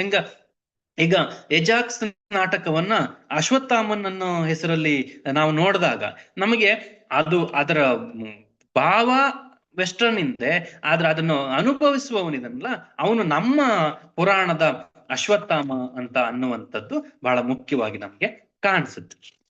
ಹಂಗಾಗಿ ಇವತ್ತಿಗೆ ನೋಡಿ ಡಿ ವಿ ಜಿ ಅವರಿಗೆ ತುಂಬಾ ಇಷ್ಟವಾದಂತ ವೆಸ್ಟರ್ನ್ ಲೇಖಕ ಯಾರಂದ್ರೆ ಮ್ಯಾಥ್ಯೂ ಅರ್ನಾಲ್ಡ್, ಸಂಸ್ಕೃತಿ ಕುರಿತಾಗಿ ಬರೀತಾನೆ. ಹಾಗಾಗಿ ಅವರು ಮತ್ತೆ ಡಿ ವಿ ಜಿ ಅವರ ಪುಸ್ತಕಗಳನ್ನ ನಾವು ನೆನ್ಪಿಟ್ಕೋಬೇಕು. ಬ್ರಹ್ಮಪುರಿಯ ಭಿಕ್ಷುಕ, ಆಮೇಲೆ ಜ್ಞಾಪಕ ಚಿತ್ರಶಾಲೆ. ಈ ಜ್ಞಾಪಕ ಚಿತ್ರಶಾಲೆ ಕೃತಿಯನ್ನ ನೀವು ಸಾಹಿತ್ಯ ಆಸಕ್ತರಾದ್ರೆ ಖಂಡಿತ ಓದ್ಬೇಕು. ನಿಮ್ಗೆ ಸಾಹಿತ್ಯ ಚರಿತ್ರೆಯಲ್ಲಿ ಎಲ್ಲೂ ಕೂಡ ಸಿಗದಂತ ಬಹಳ ಅಪರೂಪದ ಮಾಹಿತಿಗಳು ಜ್ಞಾಪಕ ಚಿತ್ರಶಾಲೆ ಅನ್ನುವ ಡಿ ವಿ ಜಿ ಅವರ ಕೃತಿಗಳಲ್ಲಿ ಕಾಣಿಸುತ್ತೆ. ಹಂಗಾಗಿ ಈ ಹೊತ್ತಿಗೆ ನೋಡಿ, ಅಂದ್ರೆ ನಾವು ನವೋದಯದ ಕಾಲವನ್ನ 1920ರಿಂದ 1945 ಅಂತ ಕರಿತೀವಿ. 1920ರಿಂದ 1945 ಅಂತ. ಅದರಲ್ಲಿ ಶ್ರೀನಿವಾಸ ಅಂದ್ರೆ ಮಾಸ್ತಿ ಅವರ ಕಾದಂಬರಿಗಳು, ಬೇಂದ್ರೆ ಅವರ ಕವಿತೆಗಳು, ಕಾರಂತರ ಕೃತಿಗಳು, ಇವೆಲ್ಲವೂ ಕೂಡ, ಅಥವಾ ಕುವೆಂಪು ಅವರ ರಾಮಾಯಣದಷ್ಟು ನೋಡಿ. ಯಾಕಂದ್ರೆ ಆಧುನಿಕ ಕಾಲಕ್ಕೆ ಮಹಾಕಾವ್ಯವನ್ನು ಸೃಷ್ಟಿ ಮಾಡ್ಕೊಳ್ಳೋ ಶಕ್ತಿ ಇಲ್ಲ ಆಧುನಿಕ ಭಾಷೆಗೆ ಅಂತ ಹೇಳಿ ಒಂದು ಒಪಿನಿಯನ್ ಇತ್ತು. ಅದು ಹಿಂದಿನ ಕಾಲಕ್ಕೆ ಮುಗ್ದೋಯ್ತು ಅಂತ. ಆದ್ರೆ ಕುವೆಂಪು ಏನ್ ಮಾಡ್ತಾರೆ ಅಂದ್ರೆ ಆಧುನಿಕ ಕನ್ನಡಕ್ಕೂ ಕೂಡ ಒಂದು ಮಹಾಕಾವ್ಯವನ್ನು ಸೃಷ್ಟಿ ಮಾಡ್ಕೊಳ್ಳುವ ಶಕ್ತಿ ಇದೆ ಅಂತ ಹೇಳಿ ತೋರಿಸ್ತಾರೆ. ಪುತಿನ ಅವರ ಗೋಕುಲ ನಿರ್ಗಮನ ನೋಡಿ. ಏನು ಗೋಕುಲ ನಿರ್ಗಮನ ಅಂದ್ರೆ, ಈಗ ನಾಳೆ ಕೃಷ್ಣ ಇಲ್ಲಿಂದ ಕುರುಕ್ಷೇತ್ರಕ್ಕೆ ಹೋಗ್ತಾನೆ. ಅಲ್ಲಿ ಹೋದ್ರ ಮೇಲೆ ಆತ ಯುದ್ಧವನ್ನ ಮಾಡಿಸೋದು, ಸಂಧಾನ ಮಾಡೋದು ಇವೆಲ್ಲ ಮಾಡ್ತಾನೆ. ಆದ್ರೆ ಈ ಹೋಗುವ ಹಿಂದಿನ ದಿನ ಆತನಲ್ಲಿ ಕೃಷ್ಣನಲ್ಲಿ ಇನ್ನೂ ಮುಗ್ಧತೆ ಉಳಿದಿದೆ. ಆ ಗೋಕುಲದವರೆಲ್ಲರೂ ಕೂಡ ಆತನ ಜೊತೆ ಕಳೆಯುವಂತ ಕೊನೆಯ ದಿನ ಅದು ಪೂತಿನ ಅವರ ಗೋಕುಲ ನಿರ್ಗಮನ ಅಂತ ಅನ್ನುವಂಥದ್ದು. ಅಥವಾ ವಿನಾಯಕರ ಸಮರಸವೇ ಜೀವನ, ದೊಡ್ಡ ಕಾದಂಬರಿ, 1200 ಪುಟಗಳ ಕಾದಂಬರಿ. ಹಾಗಾಗಿ ನಮ್ಗೀಗ ಒಂದ್ ಪ್ರಶ್ನೆ ಬರುತ್ತೆ, 1920ರಿಂದ 45ರವರೆಗೆ ನವೋದಯದ ಕಾಲ ಅಂತ ಹೇಳಿದ್ರಲ್ಲ, ಅದ್ರ ಮುಂದೆ ಏನಾಯ್ತು? ನವೋದಯದ ಕೃತಿಗಳು ಯಾವ್ದು ರಚನೆ ಆಗ್ಲಿಲ್ವಾ ಅಂದ್ರೆ 45ರ ನಂತರವೂ ಬಹಳ ಅದ್ಭುತವಾದಂತಹ ಕೃತಿಗಳು ರಚನೆ ಅದು. ಆ ಕಾಲದ ಕಡೆಂಗೊಳ್ಳು ಶಂಕರ ಭಟ್ರು, ಗೋವಿಂದ ಪೈಗಳು, ಕನ್ನಡದ ಮೊದಲ ರಾಷ್ಟ್ರಕವಿ. ನೋಡಿ, ಜಿ.ಪಿ. ರಾಜರತ್ನಮ್ಮ ಮತ್ತೆ ಗೋವಿಂದ ಪೈ ಇವರೆಲ್ಲ ಏನ್ ಮಾಡ್ತಾರೆ ಅಂದ್ರೆ ಬೌದ್ಧ ಸಮಾಜದ ಕುರಿತಾಗಿ ಅಥವಾ ಬೌದ್ಧ ಧರ್ಮದ ಕುರಿತಾಗಿ ಅಧ್ಯಯನವನ್ನು ಮಾಡ್ತಾರೆ. ಅದಕ್ಕಾಗಿ ಎಲ್ಲೋ ಒಂದ್ ಕಡೆ ಗೋವಿಂದ ಪೈ ಅವ್ರು ಏನ್ ಹೇಳ್ತಾರೆ, ಕನ್ನಡದ ಮೊದಲ ಬರಹಗಾರ ಇದಾರಲ್ಲ ಅವ್ರನ್ನ ಜೈನ ಧರ್ಮದವರು ಅಂತ ಕರಿತಿದೀವಿ ನಾವು, ಆದ್ರೆ ಅವ್ರು ಬೌದ್ಧ ಧರ್ಮೀಯರ ಆಗಿರಬಹುದೇ ಅಂತ ಹೇಳಿ ಒಂದು ಹೈಪೋಥಿಸಿಸ್ ಬರ್ತಾರೆ. ಬಟ್ ಅವರೇ ಅಂತ ಹೇಳಿ ಏನು ಹೇಳೋದಿಲ್ಲ, ಅದನ್ನ ಅವರೊಂದು ಇದ್ರಲ್ಲಿ ನೋಡ್ತಾರೆ. ಹಾಗಾಗಿ ಇವತ್ತಿಗೆ ನೋಡಿ, ರಾಷ್ಟ್ರೀಯತೆ, ಕನ್ನಡ ಇವೆಲ್ಲವೂ ಕೂಡ ಆಮೇಲೆ ನೋಡಿ, ತೀನಂ ಶ್ರೀ ಅವರು ಒಲುಮೆ ಅನ್ನೋ ಒಂದು ಕವನ ಸಂಕಲನವನ್ನ KS ನರಸಿಂಹಸ್ವಾಮಿ ಅವರ ಮದುವೆ, ನಿಮ್ಗೆ ಬಹಳ ಸಲ ಎಕ್ಸಾಮ್ ಅಲ್ಲಿ ಬಂದಿದೆ, ಒಲುಮೆ ಕವನ ಸಂಕಲನ ಯಾರದು ಅಂತ ಆಯ್ತಾ. ಅದ್ರಲ್ಲಿ ಒಲುಮೆ ಅಂದ್ರೆ ಪ್ರೀತಿಯ ಹೆಸರೆಲ್ಲ ಇದೆ ಅಂತಂದಾಗ ಅದು ನರಸಿಂಹಸ್ವಾಮಿ ಅವ್ರದ್ದು ಆಗಿರ್ಬೋದೇನೋ ಅಂತ ಅನ್ಕೊಳ್ದೆ. ಇದು ತೀನಂ ಶ್ರೀಕಂಠಯ್ಯ ಅವ್ರದ್ದು. ಮತ್ತೆ ನವೋದಯದ ಒಂದು ಬಹಳ ದೊಡ್ಡ ಗುಣ ಏನು ಅಂತ ಹೇಳಿದ್ರೆ ಜಾನಪದ. ನಮ್ಗೆ ಬಹಳ ಆಶ್ಚರ್ಯ ಅನ್ಸುತ್ತೆ, ಜಾನಪದದ ಕುರಿತಾಗಿ ನಡೆದಂತ ಅಧ್ಯಯನಗಳು. ಗರತಿಯ ಹಾಡು ಅಲ್ವಾ, ಇದು ಹಲಸಂಗಿ ಗೆಳೆಯರು ಸಂಪಾದನೆ ಮಾಡಿ ಆ ಕಾಲದಲ್ಲಿ ಇದು ರಾಷ್ಟ್ರೀಯತೆಗೆ ಜಾನಪದ ಹೇಗೆ ಇದ್ ಮಾಡ್ತಾ ಇತ್ತು ಅಂದ್ರೆ, ಆ ಕಾಲದಲ್ಲಿ ಜಾನಪದದಲ್ಲಿ ನಡೆದಂತ ಬೇರೆ ಬೇರೆ ಸಂಗ್ರಹಗಳು. ಅದರಲ್ಲಿ ತೀನಂ ಶ್ರೀ ಅವರ ಕೆರೆಗೆ ಹಾರ ಅನ್ನೋ ಕೃತಿಯ ಕುರಿತಾಗಿ, ಈ ತರದ ಜಾನಪದದ ಕುರಿತಾಗಿ ನೋಡಿ, ಬೇಂದ್ರೆ, ಸಿಂಪಿ ಲಿಂಗಣ್ಣ, ಕಾಪ್ಸೆ ರೇವಪ್ಪ, ತೀನಂ ಶ್ರೀ ಅವರು, ಇವರೆಲ್ಲರೂ ಆ ಗರತಿಯ ಹಾಡು ಈ ಕೃತಿಯ ಸಂಪಾದನೆಯಲ್ಲಿ ಇದ್ರು. ಹಾಗಾಗಿ ನೋಡಿ, ಈ ದೊಡ್ಡ ಕನ್ನಡ ದೊಡ್ಡ ಕವಿಗಳು ಅಂದ್ರೆ ಇಂಗ್ಲಿಶಿನ ಬಹಳ ದೊಡ್ಡ ಪಂಡಿತರಾದಂತ BM ಶ್ರೀ ಅವರು ಕೂಡ ಜಾನಪದದ ಸಂಗ್ರಹ ಇದಕ್ಕೆ ಬರ್ತಾರೆ. ಹಾಗಾಗಿ ಯಾಕೆ ಜಾನಪದ ಸಂಗ್ರಹ ಅಂತಂದ್ರೆ ಅದು ಕೂಡ ರಾಷ್ಟ್ರೀಯತೆಯನ್ನು ಕಟ್ಟುವಂತ ಒಂದು ಸಂಗತಿ ಆಗಿತ್ತು ಅನ್ನೋದನ್ನ ನೋಡ್ಬೇಕು. ಹಾಗಾಗಿ ನವೋದಯ ಅಂತ ಅನ್ನುವಂಥದ್ದು ಏನು, ಸಾಹಿತ್ಯದ ಒಂದು ಉತ್ಕರ್ಷದ ಕಾಲ ಅಂತೇಳಿ ನಾವು ಗುರುತಿಸ್ಬೇಕು. ನಿಮ್ಗೆ ಯಾವ ಪ್ರಕಾರದಲ್ಲಿಯೂ ಕೂಡ, ಮತ್ತೆ ಎಲ್ಲಾದ್ರೂ ನಿಮ್ಗೆ ಒಂದು ಜನರಲ್ ಪ್ರಶ್ನೆ ತರ ನವೋದಯದ ಪ್ರಮುಖ ಗುಣ ಏನು ಅಂತಂದ್ರೆ ಅದು ಜೀವನ ಪ್ರೀತಿ ಅಂತ ಅನ್ನುವಂಥದ್ದು ಅಲ್ವಾ, ಜೀವನ ಪ್ರೀತಿ ಅಂತೇಳಿ ಅನ್ನುವಂಥದ್ದು. ಹಾಗಾಗಿ ಆ ಕಥೆಗಳು ಏನನ್ನ ಹೇಳ್ತಾ ಇದ್ದು ಅಥವಾ ಸಮಾಜಕ್ಕೆ ಏನನ್ನು ಕೊಡ್ತಾ ಇದ್ದು ನೋಡ್ರಿ. ಈಗ ಒಂದೆರಡು ಕಥೆಗಳ ಬಗ್ಗೆ ಹೇಳೋದಾದ್ರೆ, ಧನ್ವಂತರಿಯ ಚಿಕಿತ್ಸೆ, ಕುವೆಂಪು ನೋಡಿ. ಯಾಕಂದ್ರೆ ನಮ್ಗೀಗ ಗೊತ್ತು ಕುವೆಂಪು ಯಾವ ಪ್ರಕಾರದಲ್ಲಿ ಕೃತಿಯನ್ನು ಬರ್ದಿಲ್ಲ ಅಂತಂದಾಗ, ಅಥವಾ ಧನ್ವಂತರಿ ಚಿಕಿತ್ಸೆ, ಮೀನಾಕ್ಷಿ ಮನೆ ಮೇಷ್ಟ್ರು ಅಂತ ಕಥೆಯಲ್ಲಿ ಅವರು ಏನ್ ಹೇಳ್ತಾರೆ ಅಂದ್ರೆ, ಆ ಕಾಲಕ್ಕೆ ಒಬ್ಬ ಟ್ಯೂಷನ್ ಟೀಚರ್ನ ತಂದು, ಅದು ಮೇಲ್ ಟೀಚರ್ನ ತಂದು ಮನೆಯಲ್ಲಿ ಅವರಿಂದ ಟ್ಯೂಷನ್ ಅನ್ನ ಹೇಳಿಸುವಂತದ್ದು ಇವೆಲ್ಲ ನಡೆಯುತ್ತಲ್ವಾ. ಇದು ಬಹಳ ದೊಡ್ಡ ಕ್ರಾಂತಿಕಾರಿಕ ಯೋಚನೆಗಳು ಅಂತೇಳಿ ಹೇಳ್ತಾರೆ. ಹಾಗಾಗಿ ಈ ರೀತಿಯಲ್ಲಿ ಕಾವ್ಯಗಳು, ಕೃತಿಗಳು ಇವೆಲ್ಲ ರಚನೆ ಆಗ್ತವೆ. ಮತ್ತೆ ಅವುಗಳಿಗೊಂದು ಜೀವನದ ದೃಷ್ಟಿಕೋನ ಇದೆ ಅವುಗಳೆಲ್ಲ. ನೋಡ್ರಿ, KS ನರಸಿಂಹಸ್ವಾಮಿ ಅವರ ಕುರಿತಾಗಿ ನಾವು ನೋಡಿದಾಗ, ಈಗ ನರಸಿಂಹಸ್ವಾಮಿ ಅವರಲ್ಲಿ ನವೋದಯ ಪ್ರಜ್ಞೆ ಇದೆ ಅಂತಂದಾಗ್ಲೂ ಕೂಡ ಅವರು ನಾನು ನವ್ಯವನ್ನು ಕೂಡ ಬರಿತೀನಿ ಅಂತೇಳಿ ತೆರೆದಷ್ಟೇ ಬಾಗಿಲು, ಶಿಲಾಲತೆ, ಮನೆಯಿಂದ ಮನೆಗೆ, ಈ ರೀತಿ ಕವನಗಳನ್ನೆಲ್ಲ ಬರೀತಾ ಹೋಗ್ತಾರೆ. ಹಾಗಾಗಿ ಇವು ಏನನ್ನೇ ಹೇಳಿದ್ರು ಕೂಡ ಇವು ನಾಡನ್ನ ಕಟ್ಟುವಂತ ಒಂದು ಇವುಗಳ ಆಗಿರುತ್ತೆ ಅಂತೇಳಿ, ಮತ್ತೆ ಪ್ರತಿಯೊಂದರಲ್ಲೂ ಕೂಡ ಭಾರತೀಯತೆ, ಆ ಸಂಸ್ಕೃತಿಯನ್ನ ಹೇಳುವಂಥದ್ದು ನಮ್ಗೆ ಕಾಣಿಸುತ್ತೆ. ಮತ್ತೆ ಇವೆಲ್ಲದರ ಅನುವಾದ ಬೇರೆ ಎಲ್ಲಿಂದನೂ ಇರುತ್ತೆ, ಆದ್ರೆ ಕನ್ನಡಕ್ಕೆ ತಗೊಳ್ಳುವಾಗ ಮಾತ್ರ ಏನ್ ಮಾಡ್ತಾರೆ, ಅದನ್ನ ಕನ್ನಡದ ಪ್ರಜ್ಞೆಯಾಗಿ ಇವರೆಲ್ಲರೂ ಕೂಡ ರೂಪಿಸ್ತಾರೆ ಅಂತ ಹೇಳಿ ಅನ್ನುವಂಥದ್ದನ್ನ ನಾವು ಗಮನಿಸಬೇಕು. ಮತ್ತೆ ಇದೊಂದು ನವೋದಯ ಕಾಲಘಟ್ಟ ಅನ್ನುವಂಥದ್ದು ಒಂದು ಭಾವನಾತ್ಮಕವಾದಂತ ಕಾಲಘಟ್ಟ. ಈ ಕಾಲದಲ್ಲಿ ಯಥೇಚ್ಛವಾದ ಸಾಹಿತ್ಯ ರಚನೆ ಆಗತ್ತೆ. ಅದ್ರಲ್ಲಿ ಕುವೆಂಪು, ಬೇಂದ್ರೆ ಇವ್ರನ್ನೆಲ್ಲ ನಾವು ನೋಡ್ಬೋದು. ಮತ್ತೆ AR ಕೃಷ್ಣಶಾಸ್ತ್ರಿಗಳು, ದೇವುಡು ನರಸಿಂಹ ಶಾಸ್ತ್ರಿಗಳು, ಇವರೆಲ್ಲರನ್ನು ಕೂಡ ನಾವಿದ್ರಲ್ಲಿ ನೋಡ್ಬೋದು ಅಂತ ಹೇಳಿ ನಾವು ಕಾಣ್ಬೋದಾಗಿದೆ. ಅಥವಾ ಗೌತಮಿ ಹೇಳಿದ ಕತೆ, ಮಾಸ್ತಿಯವರ ಕತೆ, ಇವೆಲ್ಲದರೂ ಕೂಡ ಇದರಲ್ಲಿ ಗುರುತಿಸಬಹುದು. ಅಂದ್ರೆ ನಮ್ಗೀಗ ಏನು ಮೊದಲಿನ ಇವುಗಳು ಬಂತಲ್ವಾ, ಅಂದ್ರೆ ಏನು ಕಾಲಘಟ್ಟದ ಇದನ್ನ ನಾವು ನೋಡ್ತಾ ಇದೀವಲ್ವಾ, ಯಾವಾಗ ನವೋದಯ ಪೂರ್ವದಲ್ಲಿ ಯಾವ್ಯಾವ ಕೃತಿಗಳು ರಚನೆ ಆಯ್ತು ಅಂತ ನೋಡುವಾಗ, ಈಗ ನೋಡಿ ಕುವೆಂಪು ಅವರ ಕಾನೂರು ಹೆಗ್ಗಡತಿ 1937ನೇ ಇಸ್ವಿಯಲ್ಲಿ ಬಂದಂತ ಒಂದು ಕೃತಿ, 1937. ಅದೇ ಮಲೆಗಳಲ್ಲಿ ಮದುಮಗಳು 1967ರಲ್ಲಿ ಬಂದಂತ ಕೃತಿ. ಹಾಗಾಗಿ ಈಗ ನಾವು ಏನ್ ಮಾಡ್ಬೇಕು ಅಂದ್ರೆ, ನೆಕ್ಸ್ಟ್ ನೀವು ಇದನ್ನ ಕೇಳ್ಕೊಂಡು ಮುಂದಿನ ನೀವು ಅಭ್ಯಾಸದಲ್ಲಿ ತೊಡಗೋದಾದ್ರೆ, ಈಗ ಬೇಂದ್ರೆ ಅವರ ಕವನ ಸಂಕಲನ, ಈಗ ನಮಗೆ ಗೊತ್ತು ಕೃಷ್ಣ ಕುಮಾರಿ ಮೊದಲ ಕವನ ಸಂಕಲನ, ಕುವೆಂಪು ಅವರ ಮೊದಲ ಕವನ ಸಂಕಲನ, ಕೊಳಲು, ಹಿಂಗೆಲ್ಲ ಗೊತ್ತಲ್ವಾ. ಇವೆಲ್ಲ ಯಾವ ಇಸ್ವಿಲ್ ಬಂತು ಅಂತ ಒಂದಿಷ್ಟು ನೀವು ಫರ್ದರ್ ಸ್ಟಡಿ ಮಾಡ್ಬೇಕು ಅದನ್ನ, ಅಲ್ವಾ. ಈಗ ಸಾಹಿತ್ಯ ಚರಿತ್ರೆ ಕೊಡೋದು ಕೆಲವೊಂದ್ಸಲ ನಮ್ಗೆ ಕನ್ಫ್ಯೂಸ್ ಆಗಿರ್ಬೋದು, ಅಥವಾ ನಮ್ಗೆಲ್ಲ ಗೊತ್ತಿರುವಂಗೆ ಕಾಲಾನುಕ್ರಮದಲ್ಲಿ 4 ಕೃತಿ ಕೊಟ್ಟು ಇದ್ರಲ್ಲಿ ಯಾವ್ದು ಮೊದಲು ಬಂತು, ಒಬ್ಬದೇ ಕೃತಿ ಇದು ಅಂತ ಅದು ಅಸಿಸ್ಟೆಂಟ್ ಪ್ರೊಫೆಸರ್ಗೂ ಕೂಡ ಕೇಳ್ತಾರೆ, ಅಥವಾ ನೆಟ್ ಅಲ್ಲೂ ಕೂಡ ಕೇಳ್ತಾರೆ. ಹಾಗಾಗಿ ಅದನ್ನ ನೋಡ್ಬೇಕು. ಅಥವಾ ಕಿಶೋರ ಚಂದ್ರವಾಣಿ ಅಂತ ಅನ್ನುವಂಥದ್ದು ಕುವೆಂಪು ಅವರ ಮೊದಲ ಕಾವ್ಯನಾಮ. ಅವರು ಇನ್ನು ಕವಿಯಾಗಿ ಬದಲಾಗುವ ಮುಂಚೆ ಆ ತರದ ಒಂದು ಇದನ್ನ ಅವರು ಮಾಡ್ಕೊಂಡಿದ್ರು ಅಂತ ಹೇಳಿ ಅನ್ನುವಂಥದ್ದನ್ನ ನಾವು ಗಮನಿಸಬೇಕು ಅಂತ ಹೇಳಿ ಅನ್ಸುತ್ತೆ. ದೇವುಡು ಅವರು ಮಹಾಬ್ರಾಹ್ಮಣ, ಮಹಾಕ್ಷತ್ರಿಯ, ಮಹಾದರ್ಶನ ಅನ್ನೋ ಕೃತಿಗಳನ್ನ ಬರೀತಾರೆ. ಮರಳಿ ಮಣ್ಣಿಗೆ, ಕಾನೂರು ಹೆಗ್ಗಡತಿ, ಈ ರೀತಿಯ ಕೃತಿಗಳೆಲ್ಲ ಈ ಹೊತ್ತಿಗೆ ಬರುತ್ತೆ. ಹಾಗಾಗಿ ಇವೆಲ್ಲ ಏನ್ ಹೇಳ್ತವೆ ಅಂದ್ರೆ, ನಾವು ಏನಾಗ್ಬೇಕು, ಸ್ವಯಂ ಪ್ರಜ್ಞೆಯಿಂದ ಬೆಳಿಬೇಕು ಅಂತ. ಈ ದೇಶ ಸ್ವಯಂ ಪ್ರಜ್ಞೆಯಿಂದ ಬೆಳಿಬೇಕಾಗಿದೆ. ಹಾಗಾಗಿ ಇದು ಪ್ರತಿಯೊಬ್ಬ ವ್ಯಕ್ತಿಗೂ ಬರ್ಬೇಕಾಗಿದೆ. ಅಂದ್ರೆ ಬ್ರಿಟಿಷರ ದಾಸ್ಯದಿಂದ ಈ ದೇಶ ಬಿಡಿಸ್ಕೋಬೇಕಾಗಿದೆ ಅಂತ ಹೇಳಿ ಇವುಗಳನ್ನೆಲ್ಲ ನಾವು ಗುರುತಿಸುವ ಪ್ರಯತ್ನವನ್ನ ಮಾಡ್ಬೋದು ಅಂತ ಹೇಳಿ ಇದರಲ್ಲಿ ಗಮನಿಸಬಹುದಾಗಿದೆ. ಇಲ್ಲಿಗೆ ನಾನು ಒಂದಿಷ್ಟು ಉಪನ್ಯಾಸವನ್ನ ನಿಲ್ಲಿಸ್ತೀನಿ. ಏನಾದ್ರೂ ಚರ್ಚೆಗಳಿದ್ರೆ ಒಂದಿಷ್ಟು ಮಾತಾಡ್ಬೋದು ಅಂತ ಅನ್ಕೊಳ್ತೀನಿ.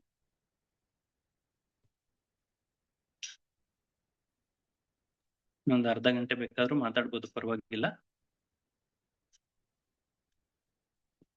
ಸರ್, ಯಾರಾದ್ರೂ ಪ್ರಶ್ನೆಗಳು ಮತ್ತೆ ಗೊಂದಲಗಳು ಇದ್ರೆ ಪ್ರಶ್ನೆ ಕೇಳಿ.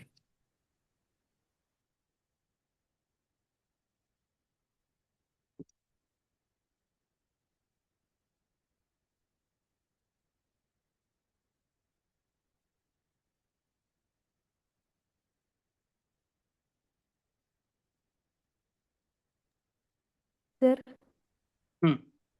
ಭೂಮಿಕಾ ಅವರು ಹೇಳ್ರಿ. ಏನು ವಾಯ್ಸ್ ಬ್ರೇಕ್ ಆಗ್ತಿದೆ ಭೂಮಿಕಾ.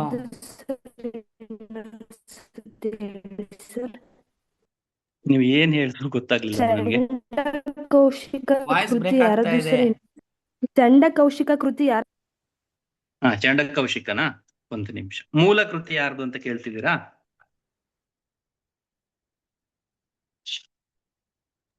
Yes sir. ಓಕೆ, ಒಂದ್ ನಿಮಿಷ.